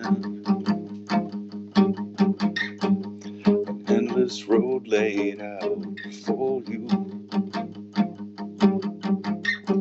And is this what you've always dreamed of? An endless nighttime sky above you, following streetlights as they blur my sight. The glance in your direction, in your rearview mirror reflection, scanning for reason to believe my eyes, passing fashion models, actors, rehearsing their disasters. So keep driving, just keep driving, you're beautiful. I don't care where we're going, you're beautiful. The sirens and the radio play like a song tonight.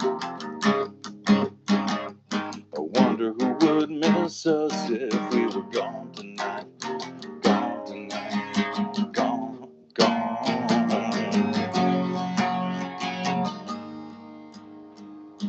It's endearing, I hope. Maybe. I love it. I love it. Good. Let's just let this A note hang for a sec. All right. Okay.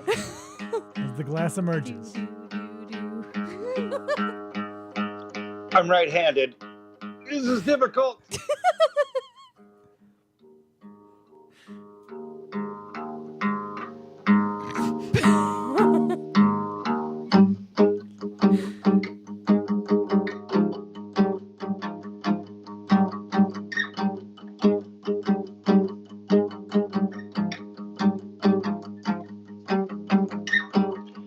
Is this what you've always wanted? A pair of arms outstretched before you. And is this what you've always dreamed of? A pair of eyes that see inside you, inside you. All those classic movies ended in tragedy. Swerve across the dotted white lines. Can't stop mentality for real this time. Searching for a place to disappear and hide, where the stars replace the ceiling and we won't escape the feeling. So keep driving, just keep driving, you're beautiful. I don't care where we're going, you're beautiful. Look at me that way again, and it's on tonight. Baby, touch my leg again, and it's on tonight. On tonight. On. Be my worst friend or my best enemy tonight. I don't mind, 'cause in the end, we're just two stars dancing on the skyline. One of these nights, we're gonna burn out so bright. Oh, maybe tonight. Oh, maybe tonight.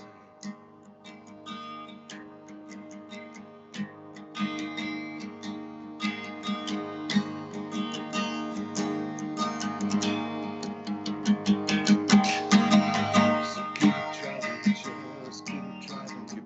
beautiful. I don't care where we'll go when you're beautiful. Look at me that way again, and it's on tonight.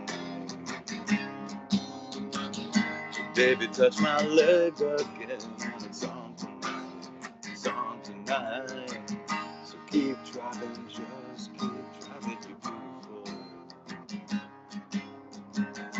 Keep driving, just keep driving, you're beautiful. Keep driving, just keep driving, you're beautiful. Keep driving, just keep driving, you're beautiful.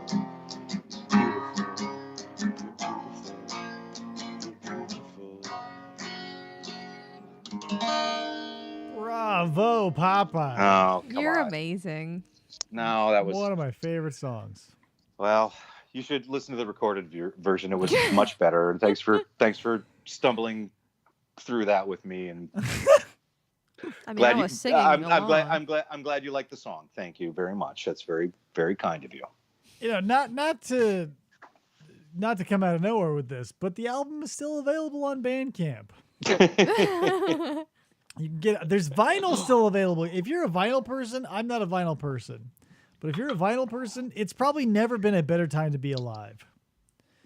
Because We have a record player. I know, and that's the thing. I get Oh my God, you have a record player and you don't use it? No, yeah, I've got a Sears like gold sound from the 1970s. Yes, Like love the that. folding type. But the thing is, like, when I love the idea of a record player, I like the aesthetic, I like the look and the sound and the feel and the quality.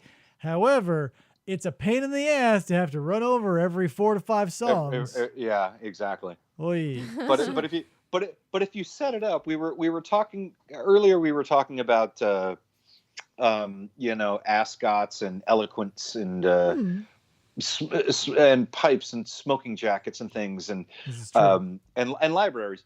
So we have a room. We have a fireplace because we don't live in Arizona. Yeah. But I want one. So we have they're so cozy in the wintertime. So rustic. And so I've got this. Yeah, man. And they're great. And so we have a record player, and it's great because we can go to any thrift store or Goodwill or Salvation Army and buy the corniest old records for sure, like yeah. 10 cents a piece. But then you make it a thing, like, okay, we're gonna sit here on the little sofa in front of the fireplace, and we're just gonna play old records and sip cocktails in our smoking. Well, I'm wearing a smoking jacket and an ascot and some stuff. You need to make an experience. You have to kind of make it. You have to kind of turn it into an atmosphere. I think I'll give you. It sucks that every 15 minutes you're like, oh, I got to turn the record over.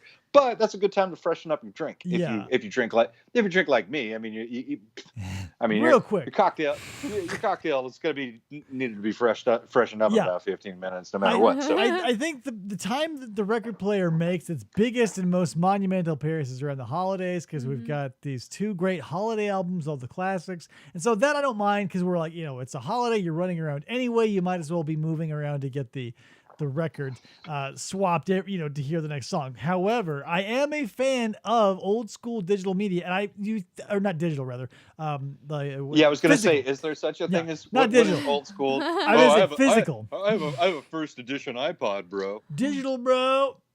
Physical media. That being said, I did go to Goodwill and pick up, you can't see it obviously, but this is a 4-record set of a 1940s radio program called The Bickersons with Don Amici and Francis Langford. Oh, I know Don Amici for sure. Yeah. Oh, wow. Wow. One of my favorite old-timey radio programs, The Bickersons. They always fought. He's a drunk. Sorry, 3-record set. You mean they always bickered? That's the point. Don Amici would hide his bourbon in liniment bottles, and Frances Langford, as his wife, boy, she would give him the business. Oh, that sounds amazing. I'm sad that I've never heard of it. Oh, they're probably all in the public domain now. But yeah, look up the Bickersons. One of my favorite. If you're the type of person who like podcasts, you probably would like old timey radio comedies. Oh yeah, no, I recommend. No, I'm a fan. I'm writing this down. The Bickersons. The Bickersons. Don Amici and Francis Langford. Another one is the Fanny Bryce is what's her name? Oh crap! Whatever. My brain is turning to shit. But well, I mean, I grew up loving. My parents like to watch reruns, so I grew up, and I'm still a big fan of like the Smothers Brothers. Yeah. Okay. And Your Show of Shows, and like Sid Caesar, and I was watching the Monkees when I was a kid. What was that? I was watching the Monkees when I was a kid, which was weird. Yeah, I mean, I know you're a little younger than I am, but so the there might be a little bit of a generational gap. But Yeah. I got into the Monkees when they had their resurgence in the I think that was in the mid to late 80s. Yeah, it was when weird. yeah, Right? when it was weird, and I was like, fuck, Monkees are fucking great. That's the thing. They get a lot of shit, but there are some good songs in there. Hey man, I'm a believer. You know? Yeah, I've got the Monkees' Greatest Hits around here somewhere. It was only $2, so of course I couldn't turn it down. Fanny Bryce was on the Baby Snooks show. Baby Schnooks. Yes. Okay. There you go. That's another Baby old timey. Schnooks. If you like spooky stories, Three Skeleton Key is a great one with Vincent Price. Three Skeleton Key. Oh, I love me some Vinny. I've listened to that one probably 40 times. Skeleton Key. 64 slices of American cheese. That's a scarier story. Yeah, that's what happens when Stephanie goes out of town. You know, the idea is never far from my mind of going hog wild. However, I feel like I would pay for it the next day. You do, in fact. Yeah. No, you do. Like. That's the rough part. Well, the thing is, I don't like it when she goes away. So it's kind of like eating? It's sort of like I don't know. It's like, okay, I'm going to try to make the most of this and just fucking do some shit that I would never be able to do while she was here, and it lasts about 18 hours, and then I'm like, have you had anything green? like at all? Like, God, Brussels sprouts and tofu sound really good. Gross. Right. Isn't it strange that we as good. a species, when left, like when who we consider like our minder goes away, our immediate knee-jerk reaction is self-destruction, like eating garbage and drinking garbage. Absolutely. Absolutely. Yeah, it's a coping mechanism. Yeah. If you will. Yeah. But then you learn very quickly that, oh, this is total bullshit. And this is I don't feel so good. I had one relapse in the past. And knowing that I'm much older than you, once you get well into your 40s, your body sends you some very specific messages, man. Very specific messages. Like, you want to think that you're around 30 or so, and you're like, yeah, man, I'm going to fucking go do this thing, and then you can't feel your legs. Oh my God. And like, I have to go lay down now. I just can't, Yeah, I fell off the wagon. Yeah, we're not all Keith Richards. No. Hashtag we're Thank not God. all Keith Richards. Thank God. I fell off the wagon once, and I was like, you know what? I was having a really bad month. So I bought like 5 pounds of gummy bears. And I had like a shame fest, and I was like, like crying and shoveling handfuls of gummy bears. Shame fest. Oh my God. And then I knew going to the store was a bad idea. I knew looking at the gummy bears was a bad idea. I knew every step along the way was a bad idea. And then when I was shitting myself inside out, the bad idea had come full circle, and I was like, I knew this was going to happen. But and I did it anyway. 5 and how far did you get into that 5 pound bag? Oh, I polished it off, baby. Gummy bears are my jam. But how quickly? It took a couple days. My mom says, Oh, wait till you're in your 50s. Yeah. Only a couple of yeah, Teresa knows what she's talking about. Yeah. You said only a couple of days? 2 days, yeah. Like you could have done it like in younger years you could have done it more quickly than that? If I had less control, I would have polished it off in an hour. But I kept myself to a limit. I said, just eat half the bag today, Dave. 2.5 pounds of gummy bears is enough for you. All that is it's just sugar and pectin. That's all. It was why a don't you just get a complete. bite. Just buy a bag of sugar, man. But I love gummy bears, and since Black I Forest, get it. here's the thing: nobody can feel my pain. Everybody says I get it, but here's the thing: Heidi, my favorite gummy bear, stopped production in 2004, and my life has been shit ever since. I have to stick with I'm Haribo. I'm sure Elliot can't wait for you to repeat that to him He's someday. gonna know. He's gonna know. I'm gonna show him a picture of the Heidi. Yeah, bag. I guess he's gonna know. I have to tell him. Thanks, Dad. I'm glad that my birth had Not as didn't have good. any effect on Not your as life. good. So, but that's the No, thing. because man, that one flavor of fucking gummy bears. Fuck everything. If Heidi was still around, I would have That's eaten when the you full became 5. Al Pacino in Scent of a Woman. Fuck you too. Yeah, and I also took up dancing. There are keto gummy bears. Yeah, I guess that's probably when you took up knitting too. When they discontinued your gummy bear flavor. What was the flavor of gummy bear that caused you so much emotional distress? It's not necessarily a flavor; it's a brand. Heidi. It was a German company that made beautifully crafted, delicious gummy bears. I'm familiar with them. They used all natural shit as far as you can, where gummy bears are concerned, and they honed their craft to a diamond goddamn sheen. And then for some reason in 2004, they blew away. So now the new king of this shit mountain is Haribo, which was several leagues below Heidi. I don't know. I don't think Haribo's that bad. It's not bad. I'm with you. Heidi is a little. Heidi is a perfect little more succulent. Mm-hmm. So you have, but dude, you shouldn't be eating that shit anyway. I mean, I know. That's like what were we? What was were we just for talking about stressing. earlier about Del Taco? That's garbage. Oh no, yeah. No kidding. You Here's the shouldn't thing. go there anyway. Don't fucking go there. It was incredibly inflammatory. Don't eat gummy bears. Yeah. Well, listen, 2020 has not been a good year for literally anybody, my friend. And if you don't allow yourself. Well, apparently you haven't had a good year since 2004. Every year has been just a black march toward the tomb. No more hiding. Yeah, your wife's sitting right next to you, right? Fine. Every day is worse than the last. Good on you. But seriously, I think we're getting into some deeper, darker areas. Is this a good time for me to freshen up my drink and keep this party train rolling? There are two types of people, Popeye. There are the type of people who can enjoy a good gummy bear, and the people who don't understand the craftsmanship that goes into a gummy candy. And I am one of those people. I've already forgotten which one. All right. No, I can respect that. I'm glad I guess but I think there are two types of people. Okay. Those that will be willing to eat tofu and the rest recognize that it can be very tasty and healthy for you, and those who here's my thing. turn up their noses and such.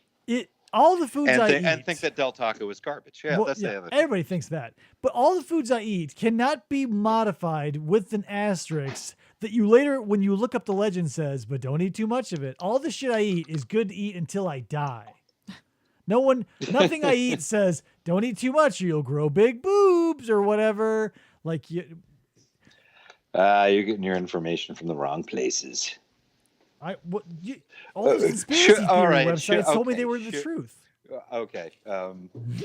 Krista, judge's ruling, since you are the goddess of Wikipedia this evening, can you look up how many cases of... look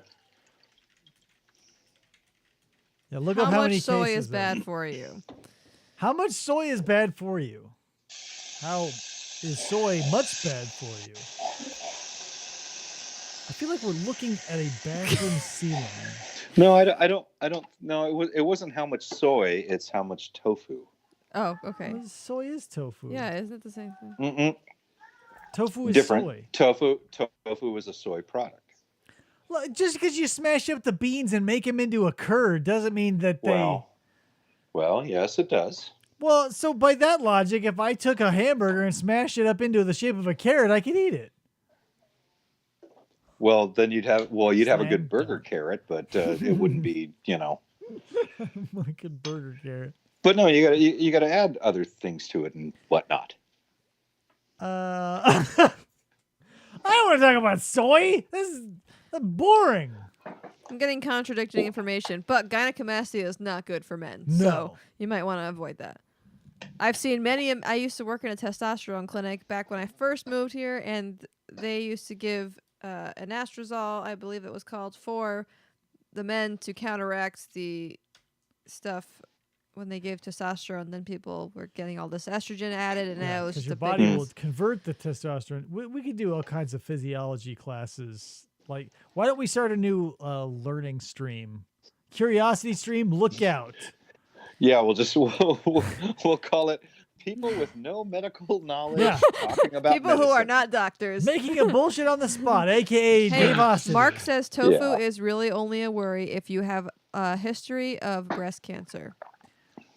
No amount of extra estrogen Thanks, Mark. is good, Mark. I mean, Yeah. I'm kind Listen. of on the bandwagon of Mark and Let's talk about literally Popeye. anything that isn't this boring. What are you? I'm go super back to into this. coupons. What are you boring to you? Fuck you, man. I don't know, I'm super like- into this. Here's the, if you go into a nutrition rabbit hole with David, your battery will die, and I'll have to hear about it for the next 4 days until my Fine. actual true. birthday. listen. Maybe fine. Here's the- next time here's the thing. nutrition. Yeah, we'll Next do time that. we'll okay. do food. I'm literally no. No, we're not leaving it on this note. Hold on. But you're like 'Cause 10 I gotta. I'm not saying we're ending. I'm just saying we put off the food talk till the next The show. next No. No. Yeah, no, we're not are we putting it looking off at because I also have access to the interwebs. Uh-huh. So, benefits of tofu. I don't know how And you see, once you get your smoking jacket and knit your ascot and get your smoking pipe, you can call it tofu. Yeah. but you Yeah, have yeah. to go through elocution lessons Uh, first. Several anti-inflammatory, antioxidant phytochemicals. Yeah, those Read it. phytoestrogens fuck you up, dude. No, they don't. They're good for you. Bill and Ted's Aminos. excellent estrogen. Ah. Only if you take too much. Okay. Right, all but right. I can eat All right, butter let's- until my hold head on. explodes. All right. Okay, I'm gonna. Okay, now, Why now, can't your now we're phone doing stay a in one Google place? war. I How want your- many men We're have gonna- your battery is going to die with us doing developed this. boobs from tofu? Ask Jeeves. He The knows answer everything. is 3. There you go. 3. Hey, Yep, done. that's a hard number. What are we looking at, Well, it's a- Popeye? well, I'm it's a- seeing like a. What? Well, the internet. No, I mean like our viewers are tuning in to look at your ceiling now. What are we doing? No, I just. Did you drop your no, phone on the I, floor? well, I also used my brain. And No, listen. Pick my, up your my phone. imagination is part of that. Pick your phone up and point your camera at your face so we're not staring at your ceiling. No, I'm right here. There we Sorry, I was go. charging my battery. Oh, that's I was charging my tofu battery. Let me ask you something. So you have a phone that accepts charging and headphones at the same time? Well, I have one of these like wireless little Oh, okay. jib jabs, so I'm kind of holding them up at the same time. Classic jib jab. Jib Yeah, jab. a little jib jab. I thought I was just going to do a little pop in, but no, I should have known better knowing you guys. Yeah, Because we're coming up on 2 hours. and let me this ask is you what that. we do. Yeah, the last episode was like 3 hours, and you're like, "I'll just pop in. And I'll I just do a was little pop in." 100% wasted. Man. Yeah, I know. I still got to do the dishes, and Harlow's out in the snow somewhere. I'm going to pretend like I didn't see her, but the rabbits, they got to be fed, and there's stuff. I would here now. My greatest want in life now is to have a cartoonist draw like New Yorker style. Popeye at a keyboard, like at a computer, typing, and behind him to his right is Harlow in a window, covered in snow, being like, "Let me the fuck in," and you're just like, answering emails. I'll have you someday in a bubble. The underline will be I have headphones on listening to Fistful of Podcast. Perfect. Thank God for that. And so I can't hear her. Bam, motherfucker! Holy shit, you've got merch. Think I would throw this shit away? I hope not. I spent money on that. I know. This was this is part of the reason why it took me so long to send back the other stuff, because I had to spend like 3 weeks like crying over the fact that you sent me this, and it was like, oh my God, I'm not worthy. Yeah. So, yeah. And it was 100% my fault. So here's the thing. Paper letters are impactful. So David sent you all the stuff, and I wrote it out, and I gave you our wrong address. wrote the wrong street number on the paper, and because we used to live on 20th, and now we're on 22nd, but the number was right, and so the postman was like, question mark? 22nd? And then just it got deliver to us. the mail. I don't need your commentary, Mr. Postman. Fucking postman. Right. Wow. But hey, it got here, and now Mark Weiner is the recipient of that kindness, and me, because I'm keeping the 3, you guys. Right. Right. I'm gonna put it up on my list. Can I ask a question? Of course. I'm not asking this to be snarky. Why did it cost $4.20 for you to send it to me? But then I sent you back the same. Right. I used the same envelope. Oh, I know. I saw my saw name. it. I saw my name wrote on in my handwriting, or Chris's handwriting. And literally the only thing that was not in there were these 2 little pieces of paper, and the mask. And it only cost me $1. And the mask. The mask was in there too, Popeye. Don't forget about that. Oh yeah. But and you're right. So it's it's here, and you're right. I haven't had the balls to. Well, I wear mine every day. But then again, that's what is that, like an ounce? What's the difference between $4.20 and $1? If you want the story, I will tell you. So, I want the story, man. You got insurance and not even insurance. But here's the thing: when and media mail, just to be safe. when I went to the post office, it was a time when. Or rather, when I mailed that to you, it was a time when the defunding the post office thing was happening. Everybody was up in an uproar. So I went in there and I looked the lady in the eye and I said, "Ma'am, there's nothing in here but media. However, I want you to charge me first class because I want the fucking post office to survive." And she goes, "Yes, sir." Good on click, you. click, click. And I said, "You're welcome." And I bam. I love that. Yeah. Okay. I didn't mean to sound like I was making fun of you, because I want you to know that I love the United States Postal Service. Yeah. And I was just in a moment in time where I wanted to show my support, and the way to do that was overpaying for a package. Okay, good. I'm not necessarily willing to do that because it's not necessarily in my budget. Well, however, the but I always love any opportunity where I can go to the post office. Like, I know I could just kind of put something in the mailbox, but if I'm in a situation where when I lived in the Miracle Mile, it was a quarter of a mile walk from my apartment to the post office. Yeah. Okay. And I looked for and that was, I was one of the few people that actually mailed checks to make claims for stuff. And I would get so stoked about it. I was like, yes, go on to the fucking post. And I would put on my headphones and I would march down there and I would go inside and I would wait in line and I would go up to the window and, "Hi, I'd like to mail this, please."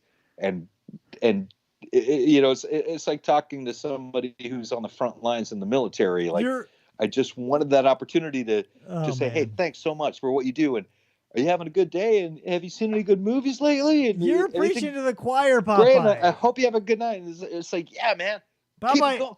I love the Postal Service so much. I have a favorite post office. Like, I'm such a fan of the Postal Service that the post office I go to is 20 minutes from my house. It's in the middle of downtown Mesa, and it was reared like in the 50s. I love it because the aesthetics are perfect. It's the same building it's been for the last 70 years, and I love going in there and hanging out with all those people, even though it's nothing but snowbirds sending oranges to their fucking grandkids. I will still go to the post office because I love that place. Yeah. Are they nice to you though? It's a crapshoot.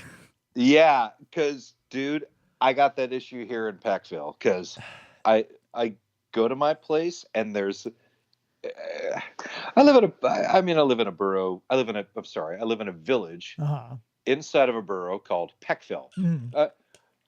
Clearly a gleaming metropolis. It's huge. Yeah, I mean, no, it's not. So it's Chicago, New York, and Peckville. Yeah, no, it's they're right up there. They're all together. So there's literally one guy at the post office. Yeah, and I've been living here for 3 years, and I go in there every time. And the funny thing is, we have the same name. His name is Mike. My name is Mike. I'm like, hi, Mike. Hi, Mike. And we look alike. We look the same. And I go in, and we're about the same age. And I just so fucking nice, like I'm ice cream. I go in and I'm like, hey, how you doing? I'm like, dude, okay. Yeah. What are you doing? Well, I just want to, and I just want to be, I want you to know that I like what you're doing. You're great. You're fucking great, man. I don't say you're fucking great, man, but I'm thinking you're fucking great, man. But I try to be more fit. It's like, hi, how are you today? Good. Unsung heroes. We have the same voices. My God. Some people just don't want to connect so hard. He just won't be nice to me, and I'm so nice to him. That fucker. It's like, dude, I support the U.S. postal system. I just want to fucking hi. Yeah. Give me a goddamn hello with a smile. I just got a little thing here. Just got a little envelope that I recycled. It's just nothing special. Like anything toxic or thing. I'm gonna nope. Just fragile, sending liquid, poisonous lithium batteries. Just sending some things back to a friend. Nothing special. If you could just send it as cheaply as possible. Okay, push the red or green button. Fuck you, motherfucker. Like you can't. Like you have something else to do. You're just standing here. I know the heartbreak. Just standing here. Popeye, like, have a conversation. I have explained so many packages. Supporting, but then I have to pull back and think, okay, that's not me. You are, in fact, just standing here, and this is what you're doing, and I'm just going to be nice. And okay, it's $1. Great, $1. Yeah. When I saw that, I can handle that. Full disclosure, Popeye, I did tell you. And then we had this. It's like this. We have this like mental sparring. It's like that. It's like from Crouching Tiger, Hidden Dragon. Like you don't have to fight. You just kind of visualize the fighting. Yeah. And then you kind of back off, and the camera zooms out of your eye, and you're still in the post office. And it's like, okay, here's your $1. Thanks very much. Great. You okay? Thanks a lot. Take care. Have a good night. Yeah, you too. Okay. But then I'm like, if I see you around, I thought, when I saw there was only $1 worth of postage on that thing, I thought you were a goddamn wizard. It cost me $5 to send it. I get $4.20. $4.20. $4.20, baby. Yeah. I get that I wanted to overpay because I wanted to support the post office. But when I saw that you only, like, if I would have gone with the media and only had to pay $1, I was so jealous. Because now, I guess I think you just kind of did it wrong. The crisis is, I still, the money went to some postal worker, so I can't complain. And you got the package, so it worked. Yeah, I guess it worked. I don't know. I'm on a budget too, You've seen the coupons, right? Hey, man, I do it too now. Yeah. I don't do it just for fun, you know. I don't think there's a human alive aside from the 1% who isn't on a budget. But what you're talking about reminded me of the philosophy of Stoicism. Are you familiar with that? Stillnessism. Stoicism, Stoic. What are we doing now? Here's the thing. You're too smart for me. You named a dinosaur. You had a dinosaur thing for me. Yeah, the Allura Titan. Oh yeah, great. The giant swan. Because of your you name. throw out a lot of fancy words, bro. Stoicism is the endurance right, of pain you know or what? hardship. Hold on. Let me just see what. Look up Stoicism. I already did. But Krista Googled it, so don't worry about it. It is the endurance of pain or hardship without the display of feelings and without complaint. Here's the problem, Popeye. Stoicism, although scholarly and ethically justified as a path of human development, is the complete antithesis of comedy. Because if you stop complaining about shit or stop finding things annoying, nothing will ever be funny again. Mark says, depriving yourself? It's a all right. Yeah. Here, No, I'm let just listening. I'll instill it to a very simple. There's a whatever, a prayer or an incantation, whatever you call it. What, you got 10% left in your battery? No, I got 4. Oh, good. Oh shit! Maybe we should start wrapping up. It's all right. No, it's all right. I'm sticking it to the man. No, I got my little thing over here. Right. I You got tell a that phone shirt, who's you know. boss. As long Got as a you're little, sticking little it more, to the man. little more vodka right here. Just gonna do the dishes after this. It's cool. But no, I would really appreciate you repeating what you said. Stoicism. It's a philosophy that boils down to this. There is a prayer that 12-steppers use that goes roughly like this. You say, give me the strength to change to power the change. Oh, fucking shit.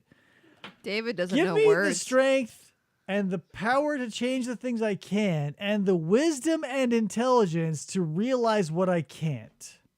That's what Stoicism is. Stoicism, you look into yourself, you say, what do I control? My thoughts and actions. That's all you concern yourself with. So when I run into a snowbird on the side of the road and they're going 3 miles an hour at a 65, a Stoic would be like, thus is the nature of the beast. They are a snowbird, their nature is slow. But me as a real person wants to yell the C word and slam into the back of them repeatedly.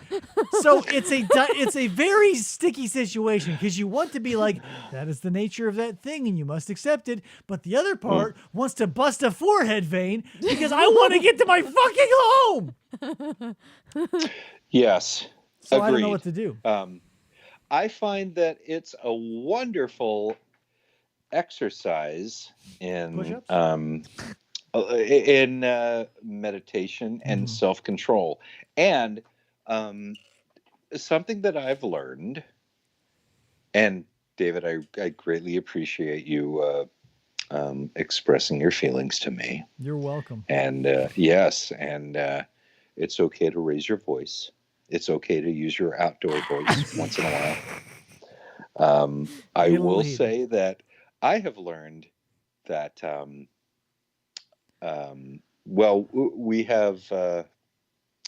we do in fact have a public radio station here in Scranton, Pennsylvania. Yeah. But about 22 hours out of the day, it just plays classical music. We got one of those. You got one of those too? Well, but I mean, you guys also got the Phoenix stations, and you probably get the but I mean, stuff. like we've got some good stuff, but like we've got a couple of those public access ones that are like crackpots talking about black helicopters and white vans and like constant public domain classical. That's not necessarily the same as public radio, like NPR. Right. Yeah. So I just when I go out to run errands, I just kind of have it's either ESPN or public radio. And the only other option is a lot of classic rock. And there's only so many times you want to listen to Barracuda. Yeah, So, like I love um, Heart, but there's a Great limit. song, but there's only so much time. So, what I've learned is just keep your radio station tuned into the local public radio station, because then when you're out running your errands and you're like, oh fuck, man, the traffic, turn on the radio and you hear So okay, so you're it not. calms you. It Okay. automatically calms you down, and it makes you feel kind of I classy. I was confused, Popeye. And then it brings you to a nicer place. Well, so Like if you can listen to a little Mozart or Bach or Brahms or Beethoven okay. or whatever, Oh. it's a lot better. No disrespect to Aerosmith, but I'd rather listen to Beethoven or Well, Bach or Brahms yeah, or so something, here's- because it's gonna just calm you down. And when you're in the worst traffic jam in the world, you're still listening to classical music, and Right. that ain't bad. Mm-hmm. so That's here's, gonna calm you down. here's the thing. And There just are two think about the things. music. I thought you were extolling the virtues of local talent, but you're not. You're just saying classical music. So here are two of, if we're going to talk classical, I'll give you two of my favorite cuts of all times. Camille Saint-Saëns, Dance Macabre. I can listen to that all day, every day, all year. Even though it's a Halloween song, Dance Macabre, fucking awesome. The other one I Groovy. forget. It is Mozart. He whistles it in The Traveler. It's about death. All right, I Shit. didn't know that I was gonna have to match swords with you about classical music. Well, I don't know now I'm anything about just it. curious, is all. Well, now you're being now you're being pretentious. I don't know what I'm doing. No, I'm kidding. Lacrimosa. Yes. You're smarter than I am. That's Listen, for sure. here, I'm going to make you smart, Popeye. Go to YouTube I after don't. this. I don't think anybody can make me smart. Well, Thanks. then this will give you the impression. After the show, go to YouTube, look up Lacrimosa. My fucking favorite classical song. Oh my God. So haunting, so perfect. It's slow when it needs to be. It's fast. Lacrimosa. Yeah, Lacrimosa. Woof. Okay, dude, David, Yeah. why aren't we doing a podcast On about classical music. about your beautiful brain? Seriously. It's very spotty is the problem. But it's not. Krista, I heard you. I thought we were supposed to be talking about Krista's birthday, by the way. Oh, it's whatever. Just hearing your voice, Yeah, your voices no, together is it's fine. Yeah, it's apparently it's over. But yeah, Dave, what is your IQ score, or have you ever been tested? It's like 8. I don't know. You don't have to be smart to just like have access to the internet. No, but you have so I much think you're- knowledge. No, I think you're kind of full of crap. Yeah. That's Yeah, I am- I like how Chris is kind of chiming in, like, yeah. Yeah. Like I feel like a have you ever dumbass a lot of tested- times. So when David starts talking, I'm like, what do you I don't know what that word means. informal education Yeah, is very me easy. neither. And I don't even like. I kind of. Hey, Krista, I give myself a B to C score about pretty much everything I do. Just like the pillow that you were supposed to make. I'm like, that's good. That's That satisfactory works. job. Pig pillow gets a it C. worked. It worked. Yeah. We It's good? a pillow. Everybody good here? Yeah. There's some sharp parts, Yeah, but that's okay. But then there's like the A plus. Like, wait a minute. I'm gonna argue this A plus score. Uh-huh. You cannot argue an A plus score. You already got the A plus. I think that's you. No. Have you ever applied for Mensa? Constantly. I've turned that every time because I've got so much guacamole on the order form. I keep spilling it. No, like Popeye, let's not say that fool's gold is actual gold. Well, I'm just asking. Let's just call a spade a I thought. spade. I thought we were friends now. I was just No, kind of yeah. curious. We are, but that it. Oh, are we? Are you familiar Are we? with? There's something, Popeye, called a veneer. A veneer is something Oh, that Jesus looks nice. fucking Christ, motherfucker! Take the fucking Mensa test. Shut the fuck up. And Yeah, take the, they're gonna be like, "What have you ever heard?" take a fucking IQ test. No. What's your fucking problem? What's your problem? Where am I gonna go to take an IQ test? I go to the internet. The internet. I don't think they have free IQ. Well, What? There's no. put it down. You know, throw it down, motherfucker. Listen, if Do there's a question that says, "Do you know what I lacrimosa is?" I'll give you $40. I want you. Hey, you keep sucking my ass about music that I write, which I think is just like some bullshit. You, on the other hand, will not accept Let me. your stuff. Can I give you a You better go counterpoint? out and do something. You better go out and do something too, man. How many albums Go of out and do music? something. How many Take albums that of music mental has you test. bought? Take it. Lots. How many albums of music have you heard? Or albums of music sell like hotcakes. Albums of assholes telling people things they know tangentially they found on the internet will never sell. No one will ever listen. I guess that's this show. Shit. Hey, there's an online Yeah. IQ test. All right, Yeah. we'll take it Do it. live. That's what Mark Thank just you, said. Krista. Mark literally Great. just said, take the IQ test live on the show. It would be like 7 hours. Do it. It's the USA's It's- most accurate online IQ But test. it's got to Nah. be long, right? We don't have an hour to blow on. Nah, doesn't say. I see a I'll guitar tune in for coming. that. I see a guitar happening. Hey, oh yeah, I got Something's oh, yeah. happening. I gotta get. Yeah, I know. I'm not allowed to. Yeah. Are you going to Just- play something for us? No, I just want to. No, I just want to listen to Oh. you and Krista and Mark like kind of duke it out right now while I kind of just how many? sit here comfortable with my guitar. Give me a couple. How many questions are there? If I there's, don't like, know. You have to pay for it. I don't know. You have to pay for it. I'm not paying for it. Well, I think you can take the test, but then you pay for it to get what you're. Oh, so they'll know how smart you are, but they won't let you know how smart you are unless you give them money.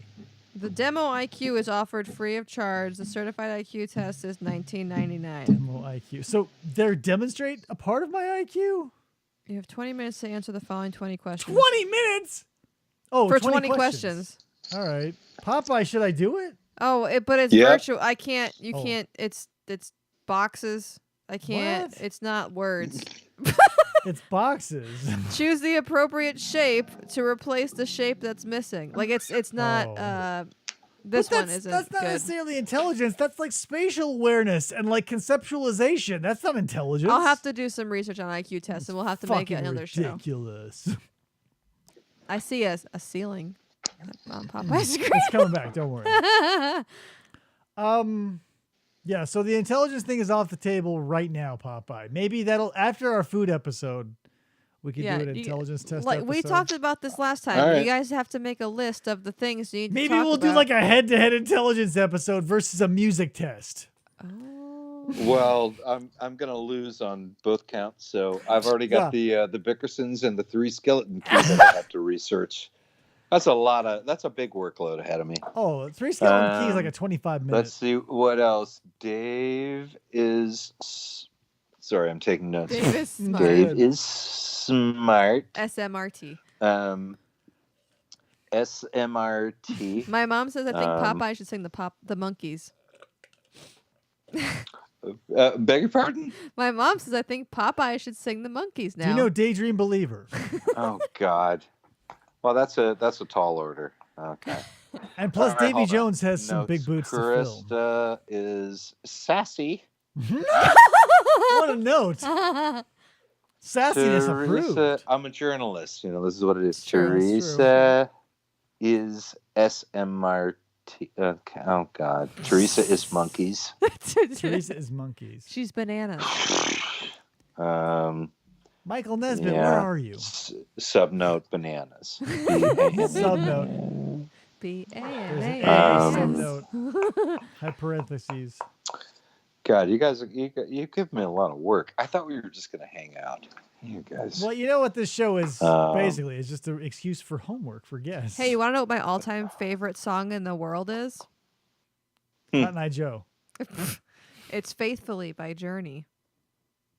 It's my favorite one, and I learned to play it on piano. That was like the first song I learned to play on piano.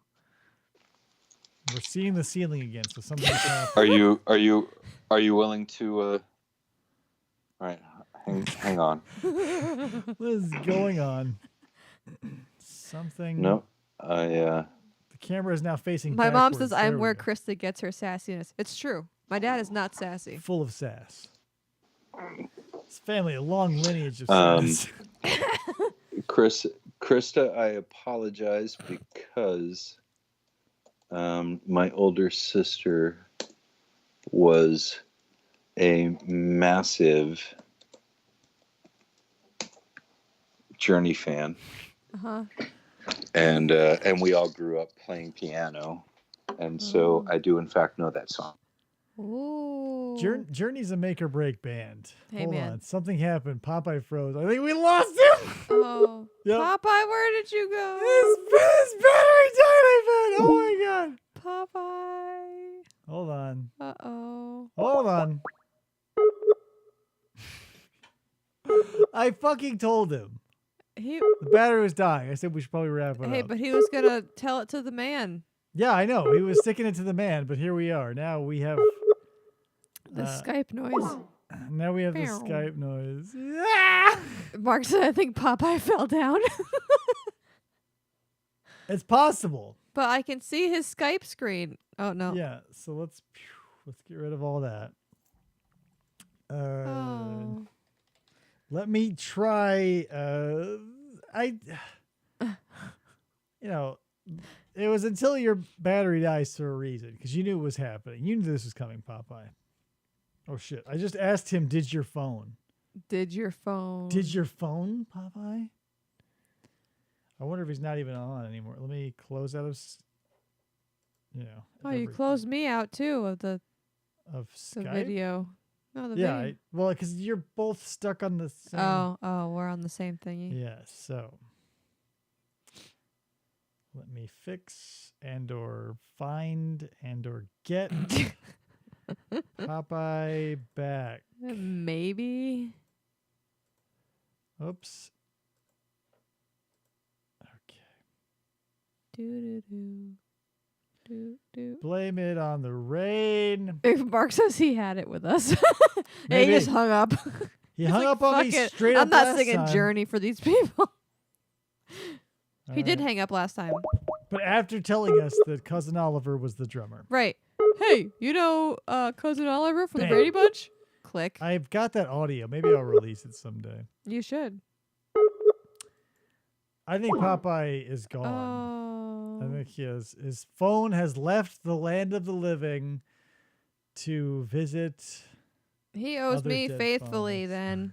Let it, for the record, he owes me a Journey song. Oh, so guys, should we hang out? It's been 2 hours and 20 minutes. I don't know if we should keep stringing people along. Because I obviously we could wait. Marcos, he's like, I'm no jukebox. Hey, he's the one who said that it doesn't have to be a Farside or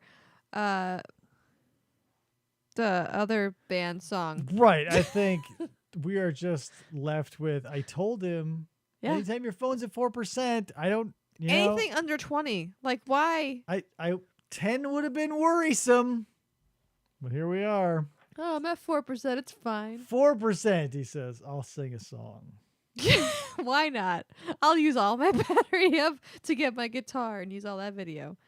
We should have talked less about soy and more about Journey. Yeah, well, we tried. Well, we didn't. Well, Journey came up later. And I wanted to bring up Journey because I wanted to say that I've been playing 80s music in my car on Pandora. Say that then. When he asked you what your favorite song is, say, I like Journey. Don't That was say, before I wanted him to sing your I favorite like train wreck song. farts.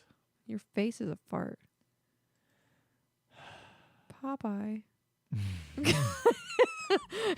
didn't even get to say bye. Well, that's what I'm saying. Maybe I'm saying if everyone's willing to hang out, we can hang out for a couple of minutes, let his phone get some charge, and at least maybe wrap it up. Maybe. I mean, what do Just y'all have to don't- do tomorrow?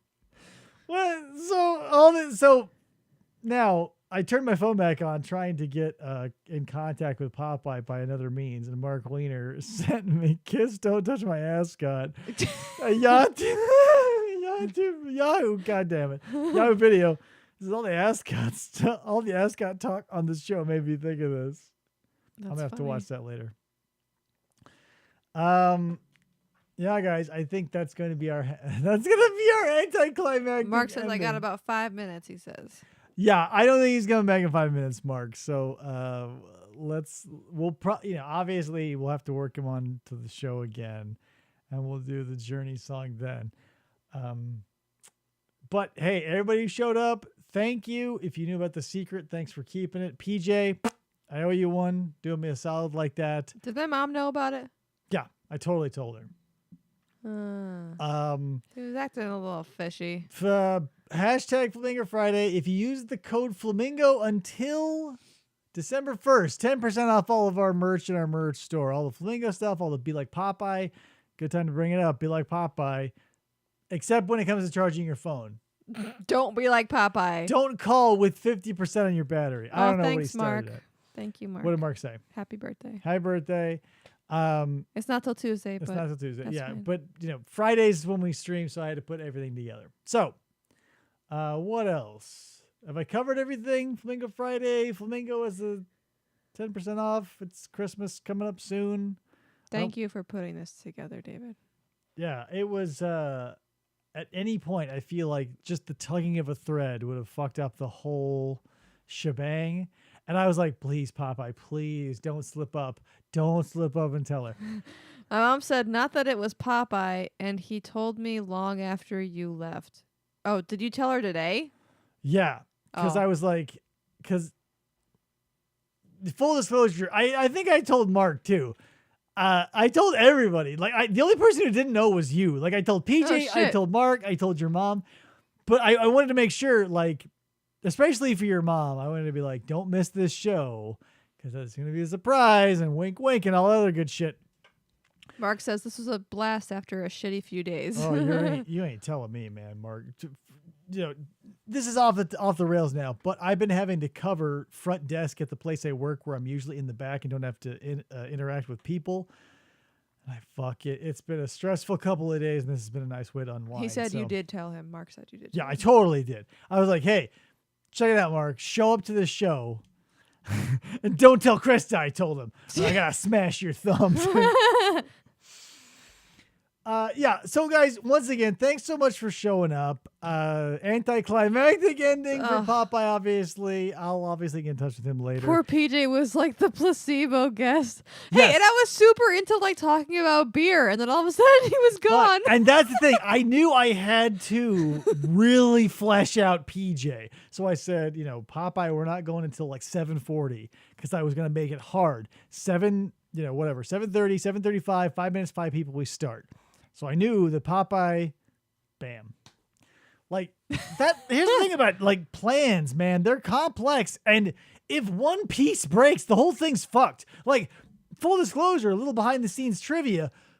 Minutes before we started rolling, we couldn't have a sound drop played. It was complete silence. So no intro music, no nothing.